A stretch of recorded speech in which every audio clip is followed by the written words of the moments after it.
최 차장님 어서 오세요. 네, 고맙습니다. 자, 그러면 한 분 한 분 빠르게 만나보도록 하겠습니다. 매불쇼 출연자가 일주일로 보면 어마어마하게 많을 겁니다. 그렇죠. 네, 그 가운데 가장 안티가 적은 분입니다. 아 맞아. 진짜 그러네요. 진짜 가장 안티가 적습니다. 예. 동기동기 민동기 선임 기자님 어서 오십시오. 네. 안녕하십니까. 오늘 체육 앵커의 오프닝을 네. 저는 듣고 네. 또 마음의 각오를 단단히 하고 있습니다. 네. 이건 미디어 비평의 영역이니까 또 지금 음. 화가 올라오고 있다는 겁니다. 그것도 그것보다- 그거고요. 그것도 그거. 그것보다 방광에 힘을 주면서 아니 빨리 끝내. 오늘 빨리 끝내요. 오늘 빨리 끝냅니다. 과연 네. 오늘 끝날 때에도 빨리 끝내요. 왜냐하면 오늘 출연자분들이 네네. 이제 일정이 지금 팍팍합니다. 정해져 네, 있구나. 정해져 있어요. 네. 그게 문제야. 그래서 시간 관리 빨리 해야 된다는 거예요. 네. 알겠습니다. 빨리 끝냅니다. 걱정 안 네. 하셔도 됩니다. 네. 물 많이 드세요. 예, 물 많이 드세요. 네, 이뇨작용 있는 걸로만 드세요. 네, 걱정 안 하셔도 됩니다. 네. 자, 그리고 보수 폭격기 신인규 변호사 박수로 맞이합니다. 네. 네, 안녕하세요. 신인규입니다. 수요일마다 저도 엄지발가락에 힘이 많이 들어갑니다. 아니요. 방광과의 싸움 때문에 빨리 끝납니다. 엄지발가락에 네. 힘 빼고 예, 편안하게 가겠습니다. 편안하게 갑니다. 네. 물 계속 드십시오. 자, 그리고 오늘 오랜만에 매불쇼를 찾아주셨습니다. 이번 국정감사 정말 맹활약을 해주셨습니다. 네. 정말 세상이 알아야 될 부분들, 우리가 몰랐던 것들, 국정감사에서 엄청나게 많은 성과를 끌어냈습니다. 네. 근데 언론이 이거를 뭐 주목도 하지 않고 지들이 관심도 갖지 않아 놓고 매번 국정감사 끝나잖아. 뭐 이번에도 뭐 고성만 있었다. 왜 그래? 뭐 여야 싸움만 존재했다. 아. 뭐 배치기로 끝났다. 아니 진짜 지들이 다루지도 않아 놓고 이 중요한 이슈를 그러니까요. 얼마나 많은 것들을 밝혀냈는데. 네. 서영교 의원님 박수로 맞이합니다. 안녕하세요. 아우 정말. 네. 언론도 주목한 서영교입니다. 그건 맞습니다. 죄송합니다. 네, 그건 불러주셔서 감사합니다. 맞습니다. 네, 네. 나와주셔서 대단히 고맙습니다. 영광입니다. 고맙습니다. 네. 자, 그리고 이분은 공부를 또 너무 많이 해서 탈이야. 공부를 또 너무 많이 해서 탈이야. 이분이 혼자 가지고 온 원고만 해도 어마어마한 두께야. 재욱 씨가 이- 자 김경호 선생님 자료인데요. 30 몇 페이지부터 네. 128페이지까지. 이번에 그 대장동 항소 포기와 관련해서도 네. 어마어마하게 공부를 하셨어요. 왜냐? 예. 이렇게 해야 이분은 대응법을 만들어낼 수 있거든요. 네. 이분은 이제 법리로 싸우니까. 그리고 이거를 보고 하시는 게 아니라 머리 넣어서 옵니다. 버리니까요. 네. 예. 김경호 변호사 박수로 맞이합니다. 네. 안녕하세요. 지금 국민의힘과 여기에 정치적 중립 의무를 위반하고 함께 준동하고 있는 검찰이 네. 법치주의를 훼손하고 민주주의를 파괴하려고 지금 엄청난 준동을 일으키고 있습니다. 맞습니다. 헌법과 법률의 말씀으로 네. 제압하기 위해서 네. 대전에서 한 걸음에 달려왔습니다. 김경호 대단하다. 변호사입니다. 네. 대단하십니다. 이분 진짜 바쁘시거든. 그런데 못 참는 거야. 이 화를. 이 화를, 네. 이 잘못된 것을. 그래서 대전에서 올라오셨습니다. 네. 그 화를 잠깐만 좀 얼려두시고요. 저희가 또 할 얘기를 빨리 좀 마무리 짓겠습니다. 우리 정교 의원님 또 국회로 빨리 가야 되니까. 네. 네, 저희 법사위 있습니다. 그렇습니다. 네. 빨리 가겠습니다. 시간부터. 네. 우리 서영교 의원님은 사법부의 문제를 너무나 예리하게 잘 지적했고 그 문제점을 세상에 다 알렸거든요. 네. 그 가운데 제가 계속해서 정말 이거 중요하다 칭찬을 하는데도 아직도 많이 이 언론에서 안 다루고 있는 거 계엄에 사법부가 동조했을 가능성을 아주 예리하게 지적을 했습니다. 그 장면 다시 한번 영상으로 보고 옵니다. 네. 그날 법원도 긴급회의를 열었어요. 법원은 왜 긴급회의를 열었죠? 당연히 계엄이 만약 합법적이었다면은 저희들이 이제 계엄에 따라야 될 조치가 있고 또 이제 사법부의 그렇죠. 작동이 정지되기 그렇지. 때문에 저희들로서는 굉장히 시급한 상황이었습니다. 시급한 상황. 그렇지. 열었네. 네. 열었어. 동조했네. 네. 무서워요, 무서워. 무서워. 네. 무섭고 사법부 딱 넘겨주려고 한 거거든요. 와. 계엄사령부에 넘겨주려고 했고 저게 어떻게 금방 되겠어요. 전 미리 알았다고 생각합니다. 네. 조의대가 알았고 예견이 왔고 그리고 거기 안전관리관이라고 있습니다. 안전관리관이 그날 나와서 사법부에다가 연락을 했습니다. 계엄사령부 쪽에서 사람 파견해 주라고. 근데 그거를 연락을 할 때 무슨 전화로 했냐면요. 법원에 있는 유선 전화로 해요. 근데 밤 11시에 누가 나와서 그 유선 전화를 받겠어요. 어떻게 나왔겠어요? 알고 있으니까 나와요. 이거 모르셨죠? 저 몰랐어요. 안전관리관이라고 있습니다. 안전관리관은 별 하나. 안전관리관은 네. 뭐예요? 법원에 안전관리관이 있더라고요. 저도 군인이에요? 군인이었습니다. 군인이야. 군인이 예편하고 파견되어 있는 사람이죠. 예편한 사람인데 안전관리관을 뽑아놓고 이 모든 곳이 검찰도 그렇고 계엄사령부가 연락한 연락망이 있었을 거 아닙니까? 네. 그게 법원의 안전관리관으로 연락이 온 거죠. 그게 11시예요. 10시 반에 계엄 선포가 됐으니까 11시, 12시에서 1시 사이 11시에서 12시 사이에 온 겁니다. 예, 11시에서 12시 사이에 전화가 옵니다. 네. 제가 물어봤죠. 아니 저렇게 갑자기 회의를 했잖아요 대법원이. 네. 네. 대법원이 회의를 하고 이 회의를 하면서 무슨 일을 벌리냐면요. 저건 제가 물어봐서 알아내게 됐잖아요. 네. 하고 나니까 그 당시 기사를 찾아봤습니다. 맞아. 기사를 찾아봤더니 회의를 했다는 게 나오고 이 회의를 했다는 기사가 왜 나오냐면 윤석열이 비상계엄을 선언했잖아요. 법원 우리 움직이고 있어요라고 하는 걸 보여주기 위해서 저는 기사 냈다고 생각합니다. 그러니까 이게 12시 몇 분에 기사가 나옵니다. 맞아요. 11시 몇 분부터 12시 몇 분 사이 기사가 나오는데 기사가 왜 나오겠어요? 그 시간에 전부 다 놀래서 법원이 회의만 할 뿐일 텐데 이 기사가 나오는 이유는 우리 법원 회의하고 있어요 대비해서 보여주기 식으로. 이거 계엄사령부에게 넘겨줄 거예요 라고 했던 게 저렇게 나온 거고 그래서 그러면 누군가 연락을 받았을 거 아닙니까? 네. 네. 네. 아니 그 우리 기사 그때 준비했던 네. 거 좀 준비를 한번 해보세요. 네. 그게 누군가 아마 연락을 받았을 거라서. 조선일보였을 맞아요, 거예요. 맞아요. 조선일보 네. 채널A 그다음 찾아보니까요 연합뉴스, 연합TV, 중앙일보도 있습니다. 여러 군데가 다 있었구나. 우린 그때 다시 찾으니까 조선일보하고 채널A가 있었잖아요. 네네네. 다시 찾았더니 연합뉴스, 연합TV, 중앙일보도 있었어요. 아. 연합뉴스 같은 경우에는 더 빠릅니다 시간이. 와 미치네. 무서운 일이고요. 그럼 이걸 누가 전화 받았습니까? 그랬더니 안전관리원이라고 하는 사람이 받았다는 거예요. 당신은 누구 소속입니까? 그랬더니 유선으로 받았어요 그 전화를. 그래서 제가 이번에 다시 그 전화로 해봤거든요 유선으로. 네. 근데 이 사람이 전화를 받더라고요. 어디에요? 그랬더니 지하철 타고 있다는 거예요. 그러니까 그 시간에 출근 안 합니다. 그 법원에 한밤중에. 그렇겠죠. 근데 미리 알고 나와 있었을 나와 거라는 있었어. 게 제 생각인 거죠. 그거는 굉장히 중요한 합리적 의심인데. 그들은 의원님 그건 아닙니다라고 말은 하는데 예 이것은 저희가 알겠습니다. 네. 당시 그 기사도 한번 다시 우리 또 기억 대사를 겸해서 보고 갑니다. 네. 조선일보가 있었지요. 예.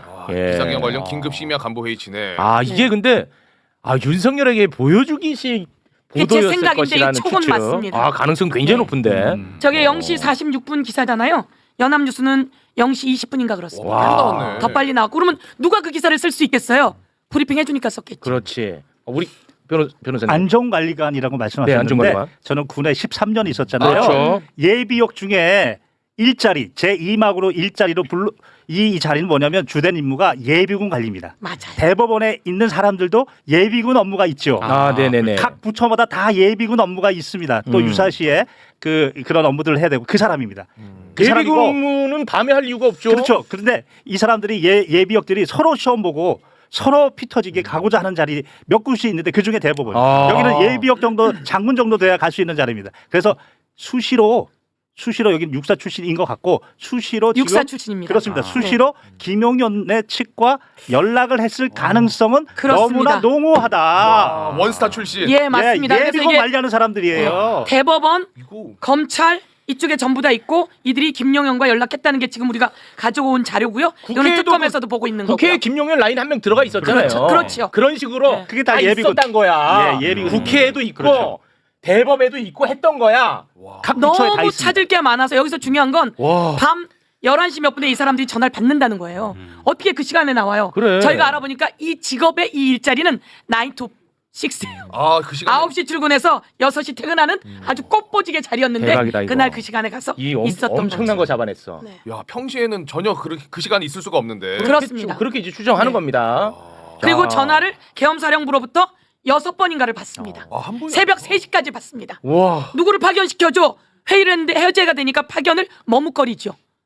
법원에서 계엄사령부로 파견을 시켜주는데 저희가 1시에 해제시켰잖아요. 머뭇거립니다. 그런데 계엄사령부 쪽 방첩사 쪽에서는 새벽 3시까지 전화 옵니다. 와. 왜냐하면 계엄을 계속할 가능성이 있었기 때문에 그거를 찾아냈습니다. 너무 중요한 내용 네. 같은데. 원래 오늘 방송 그냥 끝내도 돼. 이 자료를 사람 보내드렸어요. 수사해야 됩니다. 네, 수사로 보내는 겁니다. 수사해야 됩니다가 아니라 수사 지금 진행하셔야죠. 인적사항 받겠습니다. 인적상. 바로 이 사람 바로 고발 들어갑니다. 핸드폰 까보면 됩니다. 예. 그렇죠. 아. 핸드폰 까보면 됩니다. 이게 너무 중요한. 근데 내란 당일에 아까 그 기사 있지 않습니까? 네. 저거는 그 늦은 밤에 더더군다나 내란이 발생을 한 그 시각에 네. 그 즈음에 저렇게 모든 시선이 다 국회라든가 계엄군에 집중이 돼 있었는데 그렇죠. 저 기사를 낸다? 그겁니다. 저거는 아. 그냥 그러네. 브리핑을 한 게 아니에요. 그러네. 뭔가 자기와 연관돼 있거나 친한 맞습니다. 매체 기자들한테 찍어서 준 거예요. 이건 공개 브리핑이 아니었어요. 공개 브리핑 아니에요. 예. 저 시간에 저 기사를 쓸 수 있는 그런 한국의 언론사들 몇몇 없어요. 네. 그러니까 저 시간에 와. 아니 이게 저기 위험한데 국회에서 해제시킬 수 있는데 저 기사를 내겠습니까? 그렇죠. 예. 내는 이유는 해제 못한다고 생각하고 저희 잘 움직이고 있어요라고 하는 게 제 촉이긴 네. 합니다. 네. 끝이야 네. 이거 하나로. 레전드네 진짜. 레전드야. 그러니까 이게 추측 떠나서 팩트 자체는 육사 출신 예비역 원스타가 대법원에 파견돼 있는데 저녁 11시에 거기 전화를 받았다. 네. 전화를 받은 사람은 이 사람은 아니고 이 사람 밑에 있는 사람이라고 해요. 어떻게 둘이 다 나와? 이 말은 또. 자기가 급해서 나오자고 했다는 겁니다. 글쎄 전부 다 국회로 모이는 시간에 자기는 그쪽으로 가? 이렇게 되는 거고요. 알겠습니다. 굉장히 중요한 부분을 또 말씀을 해주셨고요. 자, 그리고 윤석열의 내란 재판을 직위원이 맡은 것은 전자배당이 아니라 지정배당이었다는 사실. 이거를 또 우리 서영교 의원님이 국회에서 천대엽을 대상으로 또 지적을 한번 했거든요. 네. 그것도 빠르게 영상 보고 오겠습니다. 김용현 사건을 적시 처리 필요 중요 사건으로 접수했다가 다시 지금처럼 일반 사건으로 바꿨어요. 왜 그랬습니까? 법원행정처장에게 보고하게 되었습니다. 적시처리 중요 사건이라고 하는 것은 이제 특별하게 따로 개별적인 혹은 구도에 의한 보고를 받지는 않습니다. 그 당시로서는 어쩔 수 없는 선택이었지 않았을까 생각을 하고 왜 이게 다른 사건하고 다르게 직위원 재판부에 윤석열이 배당됐는가 설명이 안 되는 것입니다. 제대로 배당을 한다면 선거부패 전담 재판부가 있는 거거든요. 기준이 중무 담당입니다. 제가 보기에는. 예, 그 부분 저희들 한번 따져보겠습니다. 이거는 진짜 볼수록 정말 화가 나고 놀랍죠. 볼수록 놀라운 일인데 김용현이를 중요 사건으로 분류를 해놓은 다음에 갑자기 또 일반 사건으로 바꿉니다. 그러다가 그 사건이 직위원한테 갑니다. 그리고 이제 윤석열이가 기소됩니다. 직위원 윤석열 아니 김용현 맡고 있으니까 에이 여기다 붙여라 하고 붙인 거야. 근데 그 자료를 확보를 했습니다. 네. 윤석열이를 지기현이에게 지정했다라고 하는 문건을 우리 서영교 의원님 또 확보를 했어. 네. 그거 올려주시죠. 이거를 또 확보하셨다고. 네. 우리는 그동안에 계속 전자배당으로 알고 있었잖아. 그러니까요. 와. 속이고 있었던 속였잖아. 거죠. 직위원이 구속 취소를 시킬 수 있어? 어떻게? 하필 직위원한테 갔는데 구속 취소가 돼? 알고 보니까 직위원한테 맡긴 거죠. 그렇습니다. 맡긴 거고 이 자료가 다 그겁니다. 제가 자료 내놔라고 했습니다. 그랬더니 자료가 이렇게 왔습니다. 저거는 제가 잘 보이게 네. 저렇게 했고요. 이게 법원에서 온 원본이니까요. 이 원본 갖다가 좀 쓰십시오. 와, 이거 저는 이 원본 좀 다 갖다가 다 갖고 쓰고 가. 네. 다른 곳에서 다 보고 널리 알렸으면 좋겠습니다. 와. 이 원본 갖다가 좀 쓰셔야 합니다. 문건 나와버렸잖아. 네. 그러니까요. 문건. 문건이 나왔고 여기에 또 하나의 문건 여기 안 온 문건이 있어요. 노상원 문건이 안 왔어요. 노상원도 마찬가지로 거기다 갖다 붙인 거죠. 그러니까 어떻게 됐냐면 직위원한테 김용현을 붙이고 그 다음에 조지호, 김봉식 붙이고 윤석열 붙이고 노상현 붙이고 그리고 난 다음에 뭘 하냐면요. 우리 여기 사건 많으니까 일반 사건 안 받을게요. 이렇게 하고 그 당시에 보니까 우리 이런 거 몰랐는데 저거 했더라고요. 기사가 나왔더라고요. 일반 사건 여기다 안 붙이고 이것만 옹골차게 해 너는 이렇게 놨더라고요. 근데 이놈들이 진짜 열받는 게 한때 이제 전담 재판부 필요하다고 계속 얘기했을 때 천대엽이 저런 애들이 넥타이 메고 나와가지고 네. 그렇게 하면요 임의 배당 원칙이 깨집니다. 그따 얘기를 했다고. 근데 봤더니 지정 배당을 했었어. 그러니까 진짜 나쁜 놈들이라니까. 그러니까 국민들을 속였다는 게 첫 번째고 속였지. 그다음에 이제 무작위 배당, 그러니까 랜덤 배당으로 알고 이제 공정성을 담보를 했던 건데 알고 보니까 무작위가 아니라 자기 배당이잖아요. 그렇습니다. 자기 배당. 임의로 자기들이 의도적으로 지금 배당을 한 게 드러난 셈이고 더 중요한 건 이게 적시 처리 필요 사건인데 지금 적시 처리도 안 하고 있잖아요. 느끼합니다. 근데 이걸 안 바로 잡는다는 것은 지금 이 상황을 본인들이 바로 만들었다라는 잡아야 거를 지금 자백하는 거랑 네. 똑같습니다. 네. 심각하죠. 제가 오늘 사실은 전화를 해서 왜 그러시죠? 왜 안에서 얘기를 안 하시죠? 지금 바로 잡지 않으면 역사에 법원은 신뢰가 뚝 떨어지게 될 겁니다. 맞습니다. 제가 이야기 한 번 더 했습니다. 요거 인적 사항 좀 전해주시면 좋을 것 같습니다. 지금 화 많이 나와 있습니다. 김용현은 대한민국 국민에게 총뿌리를 겨누게 한 맞습니다. 바로 그 현장 수괴입니다. 맞습니다. 내란도 아니고 반란이에요, 반란. 반란이야. 그런데 그거를 일반 사건으로 했다? 그날 TV로 다 그 국회에서 무기 들고 군인들이 난리친 걸 봤는데도 불구하고 판사들이 그걸 일반 사건으로 했다? 있을 수 없는 일입니다. 네. 분노가 생기죠. 있을 수 없어. 있을 수 없어. 제가 좀 깜짝 놀란 건 그래서 저희가 그럼 다른 사건은 어떻게 되는 거지? 다시 찾아보게 됐어요. 법원 공보에 떡하니 올라와 있는 거예요. 선거 부패 전담. 그 다음에 직위원은 요 밑에 있는데요. 경제 보건 식품 전담. 지금 이 무슨 판사죠? 요즘 이진관 판사. 이진관. 선거 부패 전담. 선거 부패입니다. 선거 부패 전담. 네. 그럼 이 상황으로 간다면 이 내용은 선거 부패 전담으로 가야지 되는 거죠. 네. 간다면 이진관 판사 같은 사람한테 갔어야 되는 거죠. 그런데 그것에 대한 걱정이 있었는지 랜덤으로 돌렸다고 하는 겁니다. 랜덤으로 돌렸는지 아니면 직위원에게 갖다 바친 건지 그건 아직 정확하지 않아요. 그들은 랜덤으로 돌렸다고 말을 하지만 적시처리 중요 사건으로 지정해놓고 다시 랜덤으로 돌렸다고 하니까 제가 그걸 물어본 거예요. 지금 말씀하시는 건 김용현에 대한 이야기입니다. 김용현 거, 예. 윤석열이는 지정한 건 맞고요. 윤석열은 무조건 갖다 지정한 예. 거고요. 노상원도 지정한 거고. 그럼 처음에 직위원을 어떻게 찾아냈느냐 이겁니다. 직위원에게 저는 갖다 바쳤을 거다. 그리고 나중에는 말을 바꿔서 랜덤으로 했다고 말을 하는데 그래서 그러면 랜덤으로 한 증거를 가지고 와라. 했다라고 아직 그건 나오지 않은 나오지 거죠. 않아요. 그래서 여기를 보니까 전담이 다 있어요. 아까 말씀처럼 전담을 하면 의원님 그 위원 뭐 이렇게 얘기했잖아요. 맞아요. 전담 다 만들어 놓고 그렇지. 여기에 내란 전담이 없었던 거죠. 그럼 이 시점에 국회에서 좀 더 공적으로 배분해서 내란 전담을 맞는 게 맞으니 내란 전담 재판부를 만들어 주십시오라고 그들이 갖고 와야 맞는 거예요. 그게 맞지 오히려. 여기에 이렇게 다 전담이 있었습니다. 그렇습니다. 여기에 이진관이 있고 이런 사람들에게 갈까봐 제가 보기엔 일반으로 돌린 거다. 진짜 미친다. 계속 장난치고 있었네. 계속 장난친 거야. 우리 갖고. 지금까지 장난치고 있었던 거죠. 아. 그럼 그 지기현하고 조희대는 어떤 관계이냐? 조희대가 대법관일 때 지기현이 조희대 대법관 시절에 재판 연구관이었다는 겁니다. 굉장히 가까운 사이인데 예. 일을 같이 하니까. 재판 연구관이었다는 겁니다. 그 알겠습니다. 이진관한테 갔으면 이진관 박살났죠. 한덕수가 내란 방조에서 재판해 보니 증거는 내란 중요 임무 종사자다라고 공장 변경해라라고 네. 적극적으로 소송 지휘했습니다. 그렇습니다. 자, 저는 윤석열은 군을 동원시킨 권한 있는 수괴다. 그리고 김용현은 현장의 반란 수괴다. 노상원은 그림자 반란 수괴다. 이렇게 주장하고 있는데 이 셋이 이진관한테 갔으면 아마 공수장 변경을 반란 수괴로 바꿔라 또는 반란으로 바꿔라 그렇지. 했을 가능성도 그렇습니다. 있어 보이고 네. 해필이면 제가 주장하는 이 세 명 다 반란 수괴인데 제가 보기엔 네. 이 들을 보건 담당하는 지기현한테 보냈다. 그렇습니다. 이것도 예, 이게 미칠 노릇이죠. 상당히 합리적 의심이 가는 지점입니다. 아니, 그건 그냥 의심입니다. 진짜. 네. 잘못된 겁니다. 자, 우리 소영교 의원님 가셔야 되니까 빨리 진행합니다. 자, 그리고 국회에서 이제 특검법을 개정해 가지고 아, 네. 1심 중계는 1심은 이제 중계가 되고 있지 않습니까? 그렇죠. 그러려면 이제 비용이 필요합니다. 그런데 지금 해야 될 1심 재판 아직 한참 남았어요. 김건희 같은 경우도 그 재판 받아야 되고 할 게 네. 많거든요. 네. 그런 거를 하려면 이제 비용이 발생한단 말이야. 그런데 이 천대엽이 법원 행정처에서 내년도 예산에 그거 잡지 않았다면서요. 내년도 예산안을 딱 들여다보니까 1, 2심 재판 중계를 위한 비용이 있지 않습니까? 네. 빵원. 와. 아예 책정.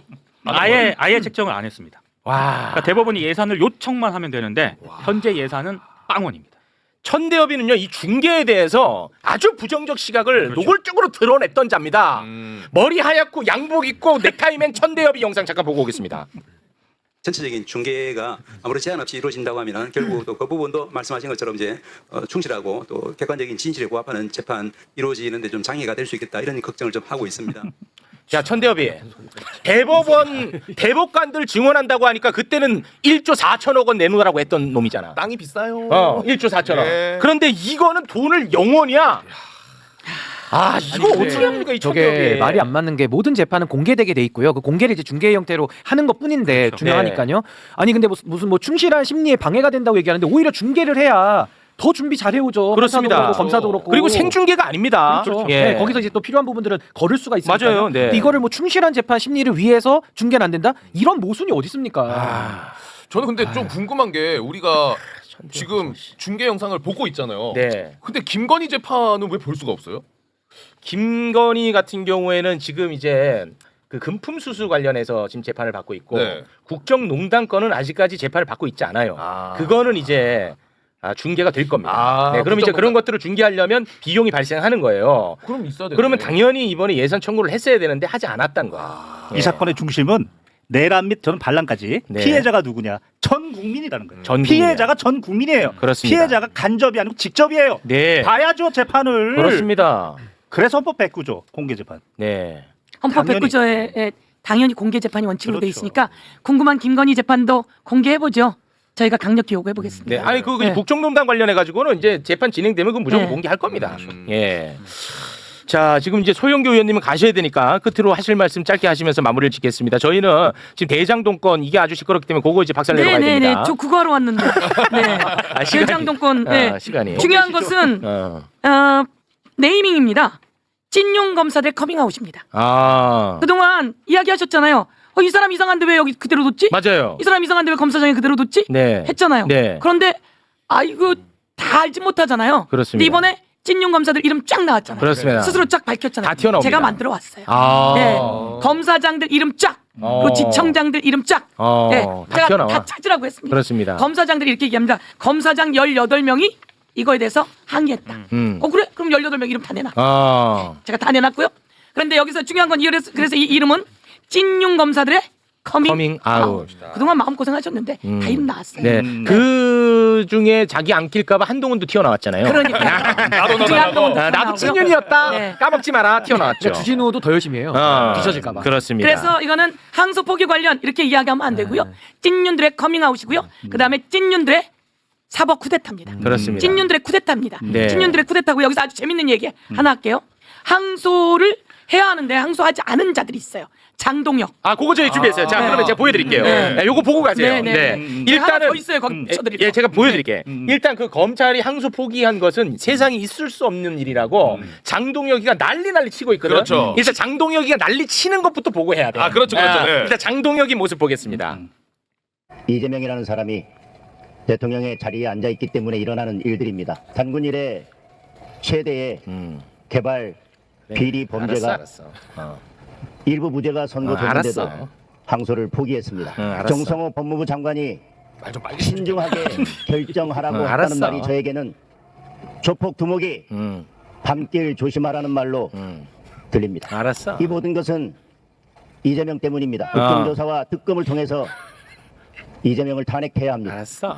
자신 없어 하는 모습입니다. 자, 검찰이 항소 포기하는 것은 있을 수 없는 일이라고 분노하고 있죠. 네. 자, 검찰이 항소를 포기해서 국민의힘 정치인들을 살려준 케이스 지금 바로 공개합니다.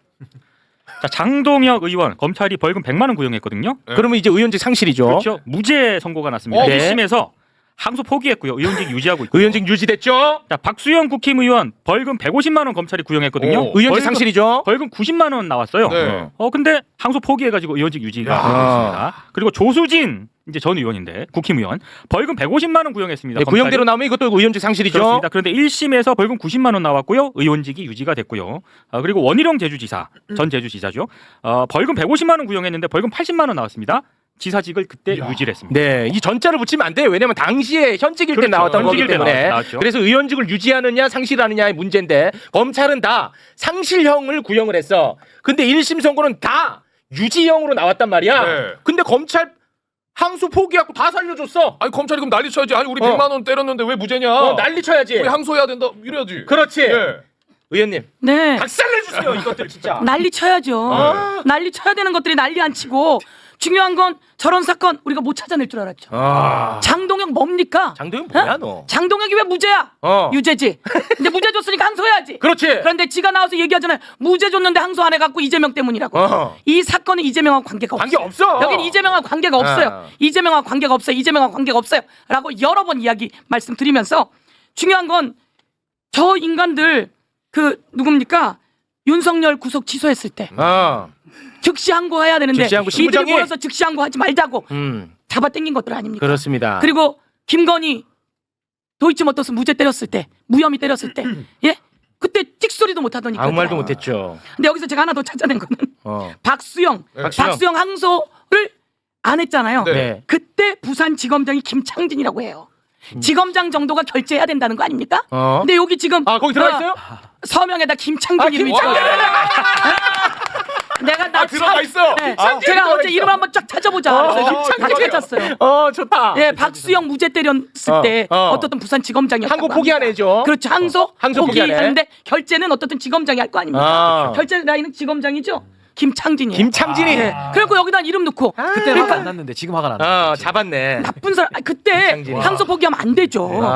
이 선거법은 웬만하면 항소 포기하면 안 돼요. 깔끔하다. 김창진이. 내가 김창진이. 선거법으로 가가지고 1심에 무죄 났는데 2심, 3심까지 가서 변호사비 얼마나 날렸는지 아십니까? 얼마나 긴장하고 있는지 아십니까? 그렇지. 내가 당했는데 똑같이 당하게 해야지. 이것들이 누구를 항소를 포기하고 살려주고 여기서는 당연히 항소 포기해야 되는 일에 예? 여기 와서 그래서 이 찐용 검사들 이름이 커밍아웃 했습니다. 아유 좋습니다. 이름 다 보여줬습니다. 좋습니다. 아주 다시 더 가기는 네. 어려울 사람들이 네, 의원님, 요거 하나만 좀 더 보고 가주시면 좋을 것 같아요. 네. 하나만 제가 더 보여드릴게요. 그 1심, 그러니까 대장동 일당들에 대한 1심 선고가 10월 31일에 나왔잖아요. 그렇죠. 그때 나왔을 때 국민의힘 의원들, 국민의힘 정치인들이 야 이제 이재명 범인 확정이다. 네. 주범 확정이라고 난리 났거든. 난리 났죠. 기뻐했단 말이에요. 그리고 나서 이번에 검찰이 항소 포기했죠. 네. 그러면 그때 기뻐했던 애들이 야 이제 확정이다. 그렇지. 이재명 끝장이라고 기뻐해야 맞지. 그게 논리가 맞죠. 아니 더 기뻐해야 맞지. 네. 더 기뻐해야지. 더 기뻐해야죠. 맞죠? 근데 이 자들이 어떻게 말이 바뀌고 있는지 요거 소개하고 갑니다. 자, 나경원 의원. 이재명 대통령이 사실상 주범임을 가리키고 있다라고 성토를 했죠. 아주 1심 선고 토했죠. 직후에 저렇게 기뻐했죠. 네, 근데 항소 포기 후에 검찰이 항소를 포기했다. 나라가 무너진다. 범죄자 대통령 때문에 대한민국은 벼랑 끝에 서 있다. 왜? 더 기분 좋은 거 아니야? 왜 그래? 그렇죠. 한동훈이. 한동훈 1심 선고 후 결정의 최고 모든 이익 수혜자 최고 결정자는 이재명 대통령이라는 점을 명확히 한 판결이다. 그러면 항소 포기하면 확정이니까 얼마나 기분 얼마나 좋겠죠. 좋아. 자, 그런데 기분 한동훈 좋잖아. 대장동 일당 논하게 해준 불법 항소 포기 11월 8일 역시 대한민국 검찰은 자살했다. 뭐 하자는 거야? 뭐야? 뭐야? 이 제정신이야? 제정신이야? 아니 뭐야? 같은 당에 있었던 사람들 뭐야? 이게 뭐야 제정신이야? 이거? 아니 그러니까 저게 딱 일주일 사이에 저기 입장 지금 바뀌는 거 아니겠습니까? 그러니까 정말 그 저런 거 언론이 써야 되는 거 아 아니야? 근데 언론이 좀 안 쓰는 게 문제기도 하고 저런 식으로 뭐 불법이라고 우긴다고 불법이 되는 게 아니고 또 특히나 한동훈 전 대표 입장에서는 페이스북 많이 쓰고 있잖아요. 많이 쓴다고 진실이 되는 게 아니고 좀 저는 진짜 이건 양심의 문제 아니냐. 정말 너무 좀 심하네요 진짜. 한동훈도 저렇게 쓰면 쓸수록 차곡차곡 쌓여서 네. 법적인 망을 못 벗어나게 돼서 저희들이 고맙습니다. 딱 얽어매줘야 된다. 이제 이렇게 의원님 생각하고 보내드리고 저희는 네. 또 법적으로 또 심층 분석 네, 들어가야 저는 되거든요. 이제 법사위가 있어서 법사위 네. 가보겠습니다. 네. 예, 가기 전에 서영교 TV 구독 저에게 힘 좀 주세요. 힘 드려야죠. 네, 제가 맹활약인데. 다 찾아내고 예, 예, 맹활약. 부산지검장 이름 찾아냈잖아요. 그 명단 쳐 주십시오. 커밍아웃. 커밍아웃. 예. 국가공무원법 84조의 2 위반. 네. 1년 이하 징역. 아까 그 1천만 원 안전관리관도 이하. 같이 해가지고. 다 네. 네, 다 네. 받아갑니다. 네. 지금까지 서영교 의원님이었습니다. 대단히 고맙습니다. 감사합니다. 해주셔서 감사합니다. 네. 네, 고맙습니다. 이 김창진 지검장. 와, 잡아냈습니다. 깔끔합니다 이거. 네. 그리고 이게 언론이라든가 이런 데서 잘 주목을 안 하는 것 같은데요.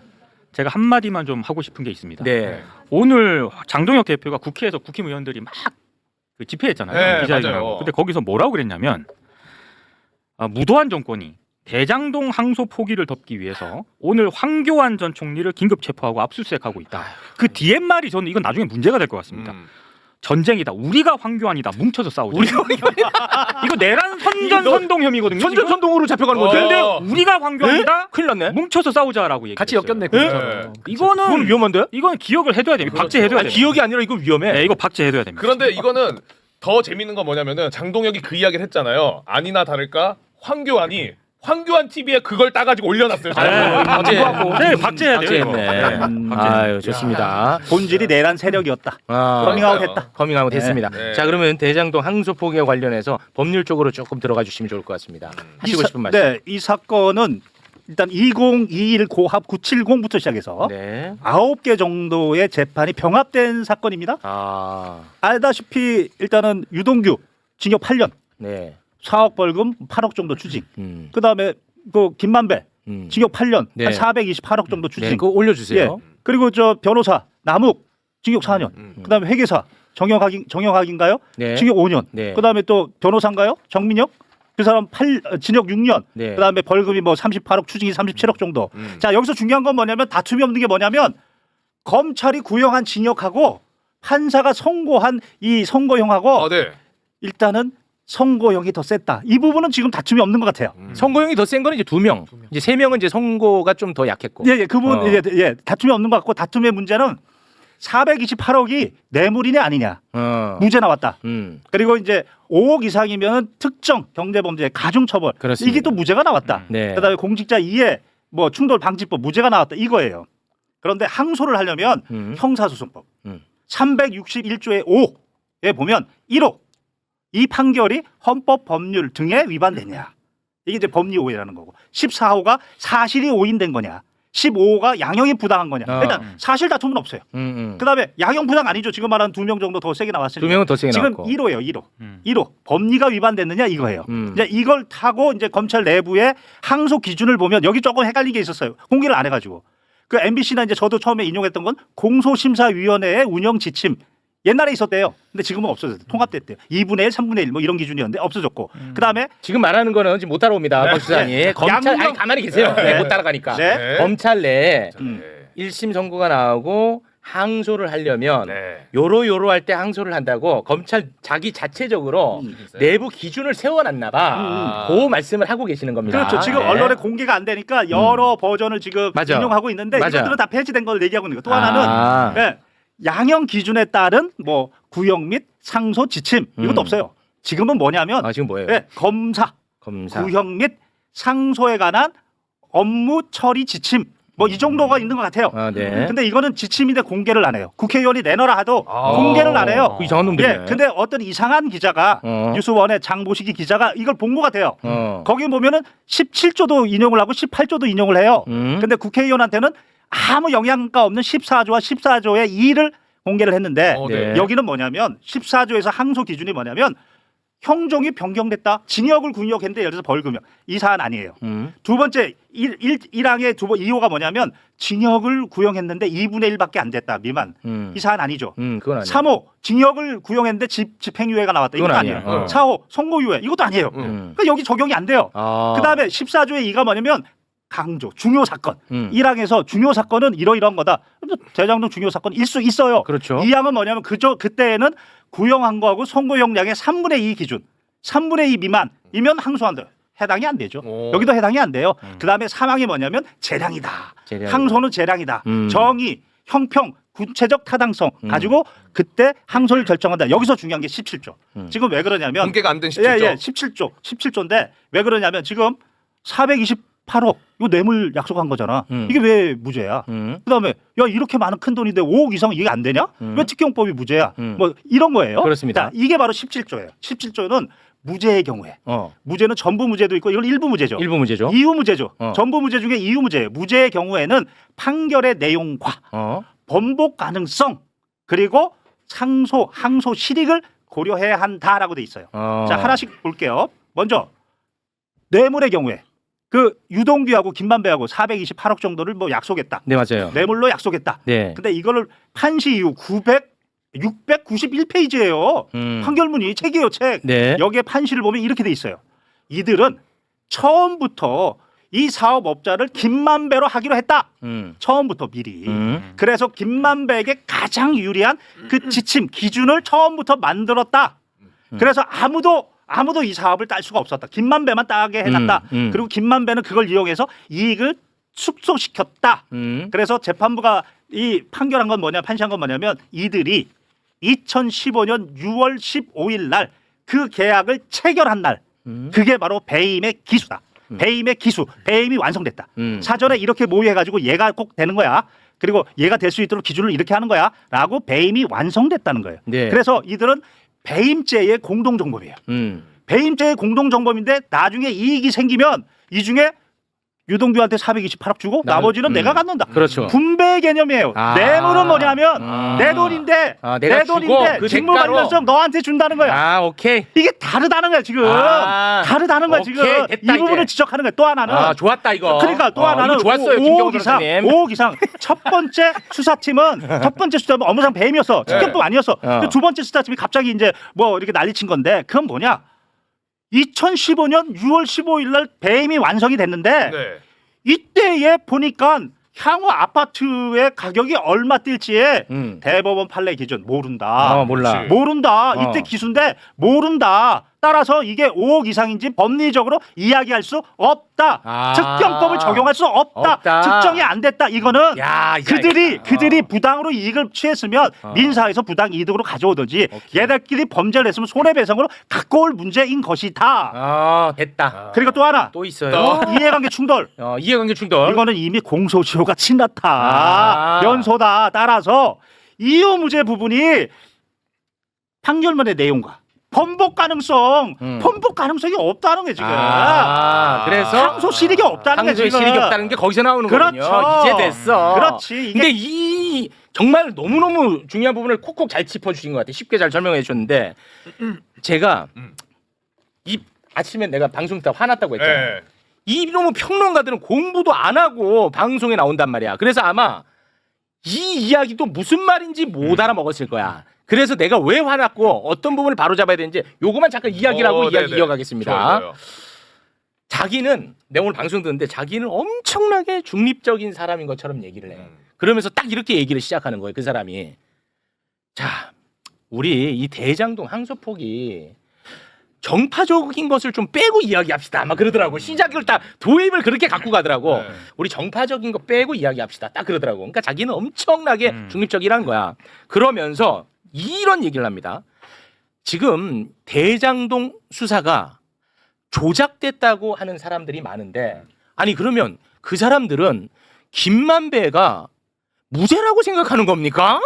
하면서 엄청나게 조롱하고 비아냥거리더라고. 이것은요, 이 사건을 아예 공부를 안 했다는 방증이에요. 제가 그래서 그거를 짧게 정리해 드리겠습니다. 네. 아주 짧게만 정리해 드릴게요. 10월 31일 대장동 일당에 대한 1심 선고 있었지. 있었죠. 그 선고는 대장동 수사를 하고 기소를 해서 선고가 있었을 거 아니야. 네. 대장동 수사는 1차 수사와 2차 수사로 나뉩니다. 네. 문재인 정부의 검찰에서 1차 수사했어. 그렇죠. 그리고 윤석열 정부로 바뀌고 강백신으로 대표되는 2차 수사팀이 수사를 합니다. 네. 1차 수사팀은 대장동 일당이 성남도시개발공사에 손해를 끼쳤다라는 수사를 한 거야. 아, 네. 1차는. 2차 수사팀은 대장동 일당과 이재명을 엮으려고 했던 수사야. 자, 그런데 1심 재판은요. 1차 수사팀이 기소한 것 플러스 2차 수사팀이 추가로 기소한 것. 네. 두 가지가 다 들어가 있는 것을 판단한 거야. 한 번에. 오케이. 그러니까 1차 수사팀이 기소한 건 뭐야? 대장동 일당들이 배임했다. 네. 2차 수사팀이 추가로 기소한 건 뭐야? 뇌물. 뇌물이 들어가는 거예요. 됐죠? 근데 이 두 가지를 다 판단했다고 했죠. 판단 결과 뭐냐? 1차 수사팀이 기소한 거는 대체로 다 유죄 판단을 내린 거야. 근데 2차 수사팀이 기소한 것들은 다 무죄 판결이 난 거야. 그런데 여기서 조작 수사를 주장하는 사람들은 2차 수사팀에 대한 이야기야. 강백신 팀. 강배신 팀. 한동훈 때 인사한 사람. 그러니까 조작 수사를 했다고 주장하는 사람들은 대장동 일당들이 무죄라고 주장하지 않아요. 그렇죠. 유죄라고 생각한다니까. 그렇죠. 전혀 다른 거야. 이것도 모르고 오늘 방송 나와가지고 자기는 엄청나게 중립적인 것처럼 비아냥거리더라는 거야. 그러니까 정확하게 지금 잘 짚어주신 게 아이고, 1차 수사팀과 참 2차 진짜. 수사팀의 모든 내용을 갖다가 이번에 판단을 1심에서 내린 건데 결국 1차 수사팀이 옳았다는 얘기를 한 거예요. 그렇죠. 2차 수사팀은 이재명이라고 하는 정치인, 윤석열 정권에서 한동훈 법무부 장관 시절에 강백신으로 상징되는 대장동 수사팀이 이재명이라는 야당 대표를 엮어서 정치적으로 제거하려는 목적으로, 그러니까 이제 이재명 대통령 뭐 수뇌부 이런 거에 집착을 하는 거예요. 그래서 뇌물 얘기가 나온 건데 그게 다 무죄로 나왔다는 게 맞습니다. 핵심이고. 예. 그래서 저는 이게 사실은 표적 수사 문제를 제기하고 있는데 엉뚱한 얘기를 하는 거예요. 김만배 봐준다는 얘기를. 그러니까 이게 두 가지를 지금 섞어놓고 이 프레임을 이상하게 지금 흐리려고 하는 건데 옳지 그렇게 않죠. 얘기를 할 때 진짜 그 방송의 진행자가 너무 열받네. 지금 최욱 앵커처럼 이렇게 잡아줘야 되는 거 아닙니까? 네, 그랬다면 그분이 누군지는 모르겠습니다만 네네네네. 뭐 신뢰받는 언론이 됐겠죠. 네. 자, 여기서 더 중요한 거 한 말씀 드리겠습니다. 더 중요한 거. 이 691년 판결문을 읽어야지만이 알 수 있는 더 중요한 거. 더 중요한 거. 지금 말씀하신 2차 강백신 팀, 그 사진만 보면 상당히 젊습니다. 화면보다. 화면은 늙었. 우리 또 업데이트했어요. 늙었어요. 네. 예. 더 중요한 게 뭐냐면 기소한 다음에 수사했어요. 별건으로. 기소한 다음에 별건으로 수사해서 지금 이렇게 뇌물이나 이렇게 기소를 했는데 그렇지. 별건으로 진술을 받은 것. 그거 증거 능력 없다. 직권 남용이다. 직권 남용이다 강백신. 이렇게 이재명을 엮어선 안 된다. 판결문에 써 있다는 거예요. 법 왜곡죄 지금 잠자고 있어요. 빨리 통과시켜야 되는 거야. 이런 거 못하게. 법원이 그렇게까지 판단했어요? 판결문은? 별건 수사한 다음에 이들로 받은 진술은 증거 능력이 없다. 중요한 대목이 이게. 중요한 대목이야. 그러니까 무리한 수사를 했다는 게 지금 이제 밝혀진 건데 여기서 지금 한동훈을 비롯한 국민의힘 쪽에서 주장하는 사람들은 무조건 항소해서 더 괴롭히자 지금 이렇게 가고 있는 거예요. 근데 지금 전화 또 우리 외부쇼에서 계속 강조하고 있는 부분들은 2차 수사팀의 문제. 그렇지. 이거를 따질 상황에서는 항소를 얘기할 수가 없는 거예요. 그렇지. 왜 더 괴롭힙니까?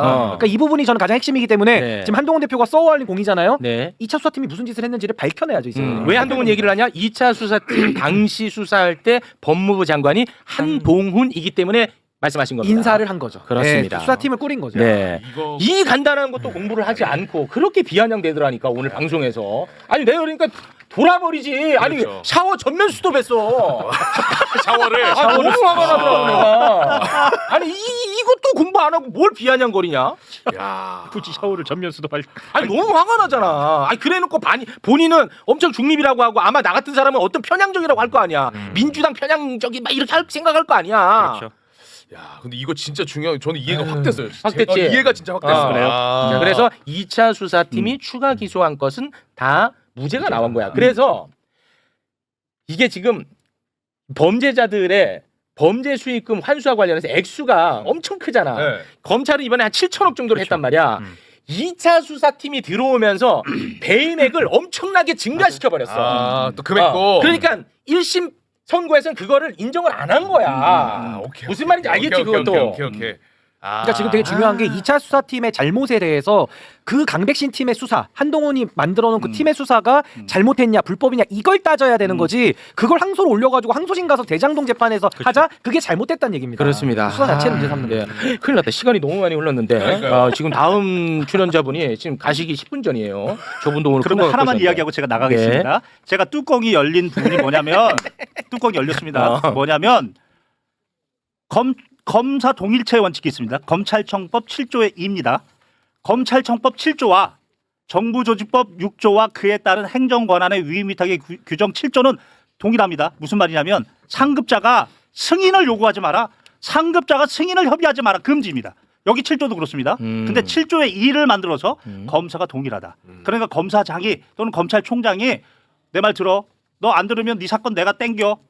또는 너 다른 사람한테 줘. 이 권한을 만들었어. 이게 바로 조폭문화라고 했는데 이게 올해 3월에는 그 많이 이야기되는 것처럼 심우정 검찰총장 때에는 바로 윤석열 구속 취소의 즉시 항고에 대해서 그 위법이죠. 시간 계산했으니까 박세현이가 이건 안 됩니다. 라고 했을 때 그때는 침묵했어요. 그렇습니다. 그런데 이번 2025년 11월에 노만석 대행이긴 하지만 검찰총장이에요. 네. 여기는 항소 기준에 맞아요. 지휘 기준에 맞아요. 그런데 갑자기 정진우가 사임하고 그리고 중앙지검장. 대검 연구관 그리고 뭐 검사장 18명이 지금 집단 행위를 하고 있단 말이에요. 검사 동일체의 원칙에 따르면 검찰총장이 땡겨서 내가 판단할 수도 있고 다른 사람 줄 수도 있고 지시할 수 있는 권한이 그들한테 있었고 그게 바로 어미준 사건에서 그렇게 뭉갰던 건데 이것은 바로 국민의힘이 지금 정치적으로 이용하고 있죠. 여기에 고의적으로 편승하고 있죠. 정치적 중립 위반뿐만 아니고 국가공무원법 66조 공무외. 지금 이건 수사팀이 아니잖아요. 대검 연구관이나 그 검사장들은 자기 공무외 집단행위하고 있잖아요. 그러면 국가공무원법 84조의 2 1,000만 원 이하, 1년 이하 징역, 고발 대상이다. 고발하셔야죠. 그래서 이거 받았습니다 오늘. 아, 진짜 놓고 가셨어. 예. 법치주의가 지금 무너지고 있다. 네. 민주주의가 훼손되고 있다. 네. 거침없이 나가자. 거침없이 갑니다. 네. 저는 여기까지만 아 그리고 얘기합니다. 저 하나만 딱 고맙습니다. 보태면 아니 아. 단독 관청이라고 검사를 특별하게 늘 본인들이 주장을 하거든요. 그게 맞아요. 검사는 뭐 과거에 그 신무정 체제에서도 마찬가지지만은 지금도 노만석 대행이나 그 수사팀의 검사랑 똑같거든요. 항소장을 자기들의 권한으로 내면 되는데 그걸 안 내놓고 이걸 이재명 정권 탓이다, 민주당 탓이다 이렇게 갖다 붙이는 거는 너무 네. 무책임하다. 그렇습니다. 우리 김경호 변호사님 그래도 그나마 좀 다행인 거는 사실 옛날에 검찰이 집단적으로 이렇게 들고 일어나잖아요.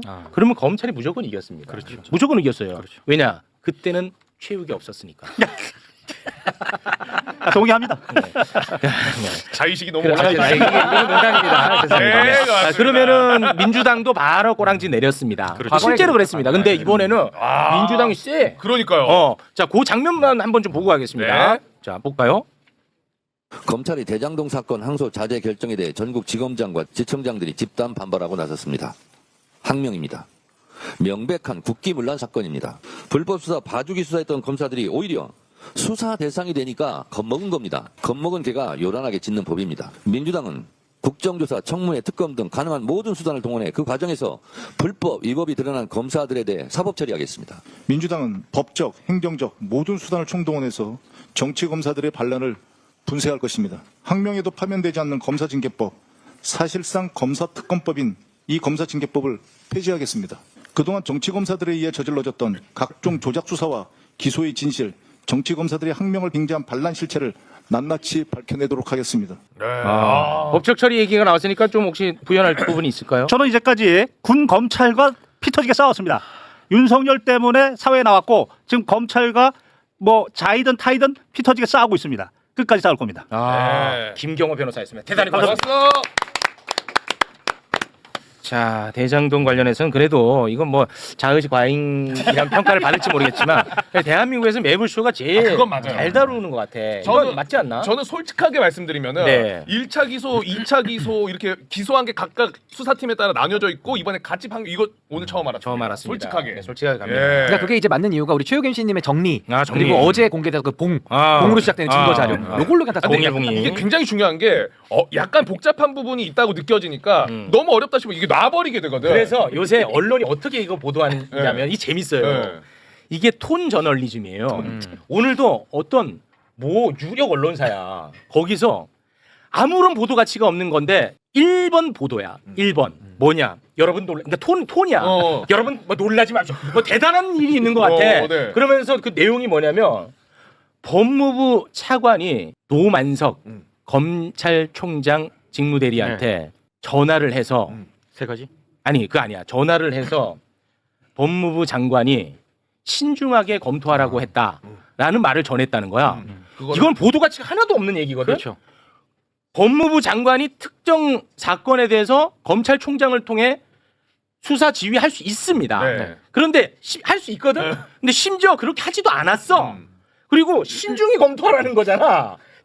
너무나 이건 보도 가치가 없어. 근데 톤 저널리즘. 와. 여러분 놀라지 마십시오.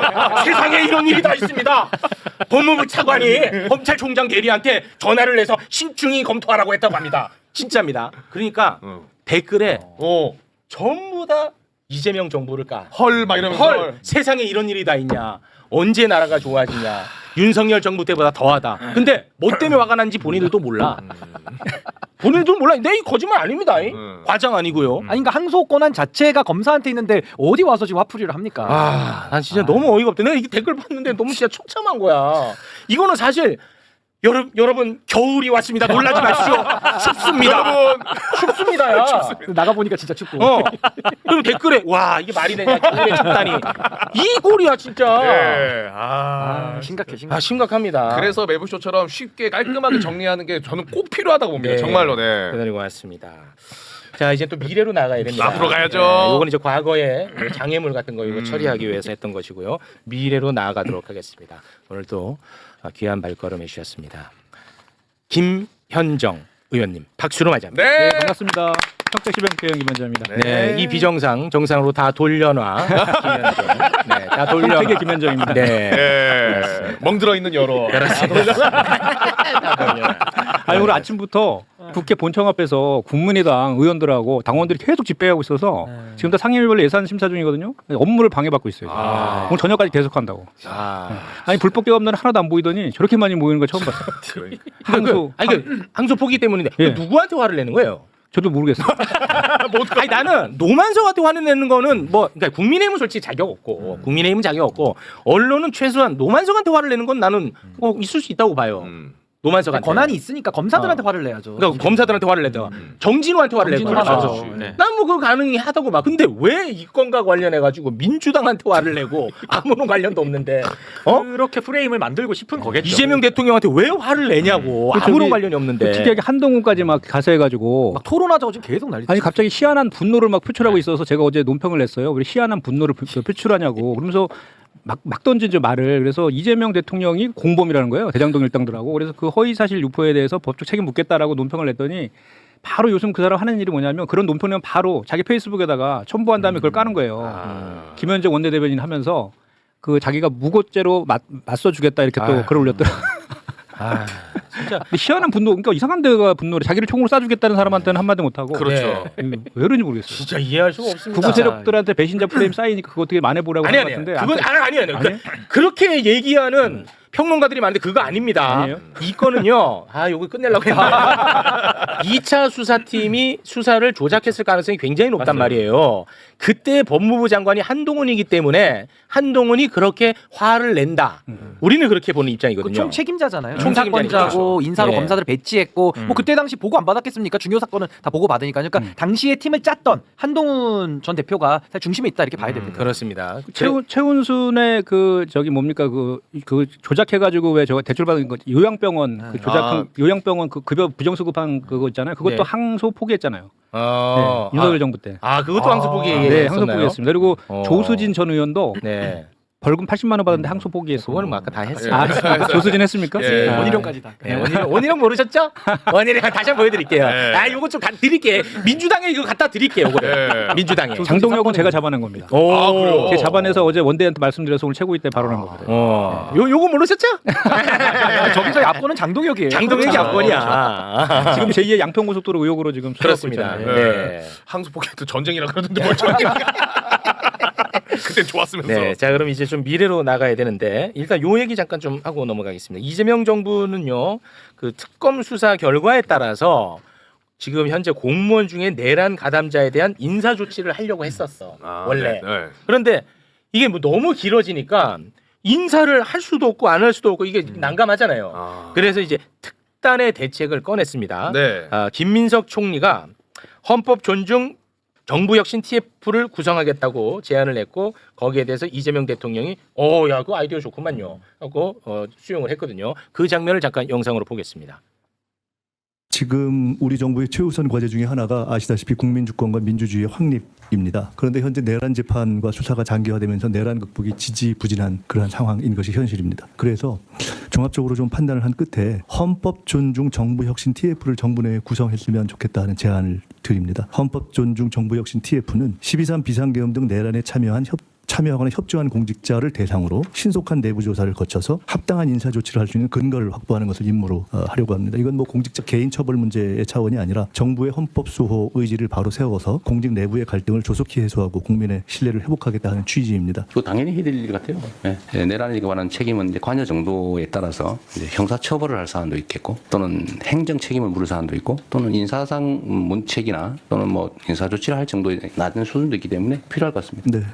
특검에 의존할 게 아니고 독자적으로 해야 될 일 같아요. 네, 정리를 조금 더 해줄 수 있을까요? 네, 일단 그 12월 12일까지 조사 대상을 확정을 한다라고 합니다. TF에서. 그리고 내년 1월 31일까지 조사 결과를 일단 보고를 하고요. 그리고 설 연휴가 시작되기 직전인 2월 13일까지 이제 문제가 있는 사람들이 있을 거 아닙니까? 네네. 인사 조처까지 이때까지 마무리한다. 이런 방식입니다. 그러니까 플랜은 딱딱딱 짜여져 있습니다. 우리 의원님, 네. 이 부분 또 전문이죠.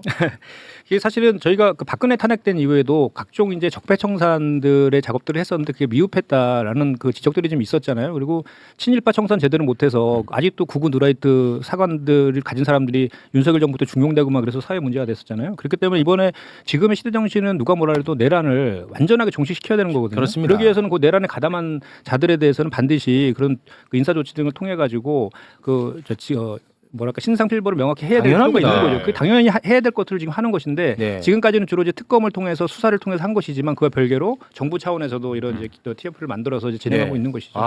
진짜 제가 이 얼마나 반갑든지 이게. 그러니까요. 제가 이것 때문에 진짜 너무 찝찝하고 너무 고통스러웠거든요.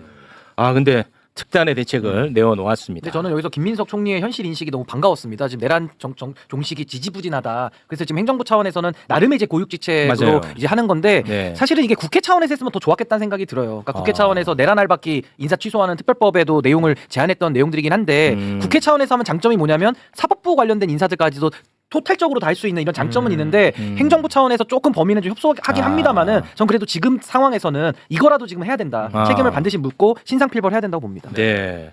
경찰, 검찰, 총리실 이쪽을 아주 집중적으로 들여다보겠다고 하더라고요. 검경 총리실. 너무 좋더라고요. 지금 국민의힘에서는 이제 계속해서 뭐 아직도 뭐 내란 종식 타령이냐 뭐 이렇게 논평을 내고 된 게 있나요 지금? 그러니까 지금 내란 종식 빨리 해야 되는데 거기에서 비협조하고 계속 그 윤호개인 정당 표방하면서 저렇게 막 하고 있으면서 걔네들은 아직도 대장동 타령하고 있잖아요. 그러니까 지금 내란에 대해서 옹호하고 있다라는 비판을 하지 않을 수가 없습니다. 오늘은 진일보에서 우리가 황교안이라고 지금 외치고 있어요. 우리가 황교안이라고. 제가 이제 상임위가 정무인데 저희 상임위에 이제 국민의힘 의원 중에 권성동 의원도 계셨었고 추경 의원들이 계시거든요. 근데 다 거기에 이제 뭐 연루돼 있잖아요. 국정농단이나 내란에. 근데 같이 이제 상임위에서 이렇게 같이 앉아 있는 것 자체도 사실 불편합니다. 그렇죠. 동료 의원이라고 이제 같이 있는데 그런 혐의를 갖고 하고 있는데 그래서 제가 봤을 때는 국민의힘도 이 내란과 관련된 건 적극적으로 수사에 협조해서 본인들이 아니라잖아요. 아니면 빨리 적극적으로 그 전에 국민의힘에서 맨날 입만 열면 하는 얘기가 있었잖아요. 죄 없으면 수사받으라고. 숨자가 범인이라고. 적극적으로 수사에 협조해가지고 아니면 입증하면 될 문제인데 거기에 연루돼 있다는 있기 때문에 저러고 있다라는 반증 아니겠습니까? 네, 안타깝습니다. 네. 자, 그럼 이제 미래로 좀 가보겠습니다. 네.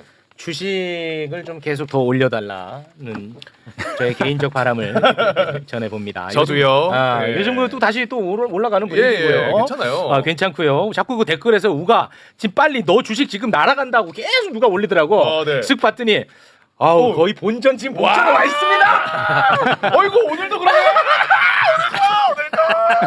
야, 지금 본전 지금 완전히 목전에 와 있거든요. 물론 이제 처참한 거는 또 따로 있습니다만. 근데 얼마나 마음고생이 심했으면 본전에 이렇게 기뻐. 본전 기쁩니다. 네. 예. 자, 그래서 3차 상법 개정안 이것도 통과되면 이건 뭐 또 날아가지 않을까 하는 아하. 개인적 기대를 합니다. 네. 1차, 2차 상법 개정안은 이미 해결을 했습니다. 그렇습니다. 예, 1차 같은 경우는 이제 주주의 이익을 좀 강화하는 것이었죠. 그래서 이사의 충실 의무를 확대하는 거였죠. 예. 주주까지. 네. 2차 개정안은 이제 개미들 네. 권익을 조금 강화하는 거였고. 이사회 독립성을 강화시키고 네. 그리고 전자주총 도입해서 전자 방식으로도 주총에 참여할 수 있게끔. 그렇습니다. 이제 3차가 남았습니다. 3차. 네, 그렇습니다. 3차 뭐예요? 자사주 소각 의무와 관련된 법안입니다. 그 빨리 좀 해주세요. 저희가 그 소각책 빨리 좀 설치하라고 몇 번을 말씀드렸는데. 아니 이제 조만간 할 겁니다. 저희가 어제도 코스피 오천 특위에서 마지막 점검 회의 하고 이제 그러고 있는데 이제 자사주 소각과 관련해서는 이게 사실 그 선진국에서는 자사주는 소각하기 위해서만 그 매입을 하거든요. 근데 우리나라는 회사 돈으로 자사주를 사요. 자기 주식을. 와, 진짜 나쁜 놈들이지. 근데 한번 보세요. 회사가 발행한 주식이잖아요. 근데 회사가 사면은 그 주식이 주식입니까? 아니죠. 아니잖아요. 네. 그러니까 미발행 주식과 똑같은 거예요. 자기가 자기 주식을 샀기 때문에.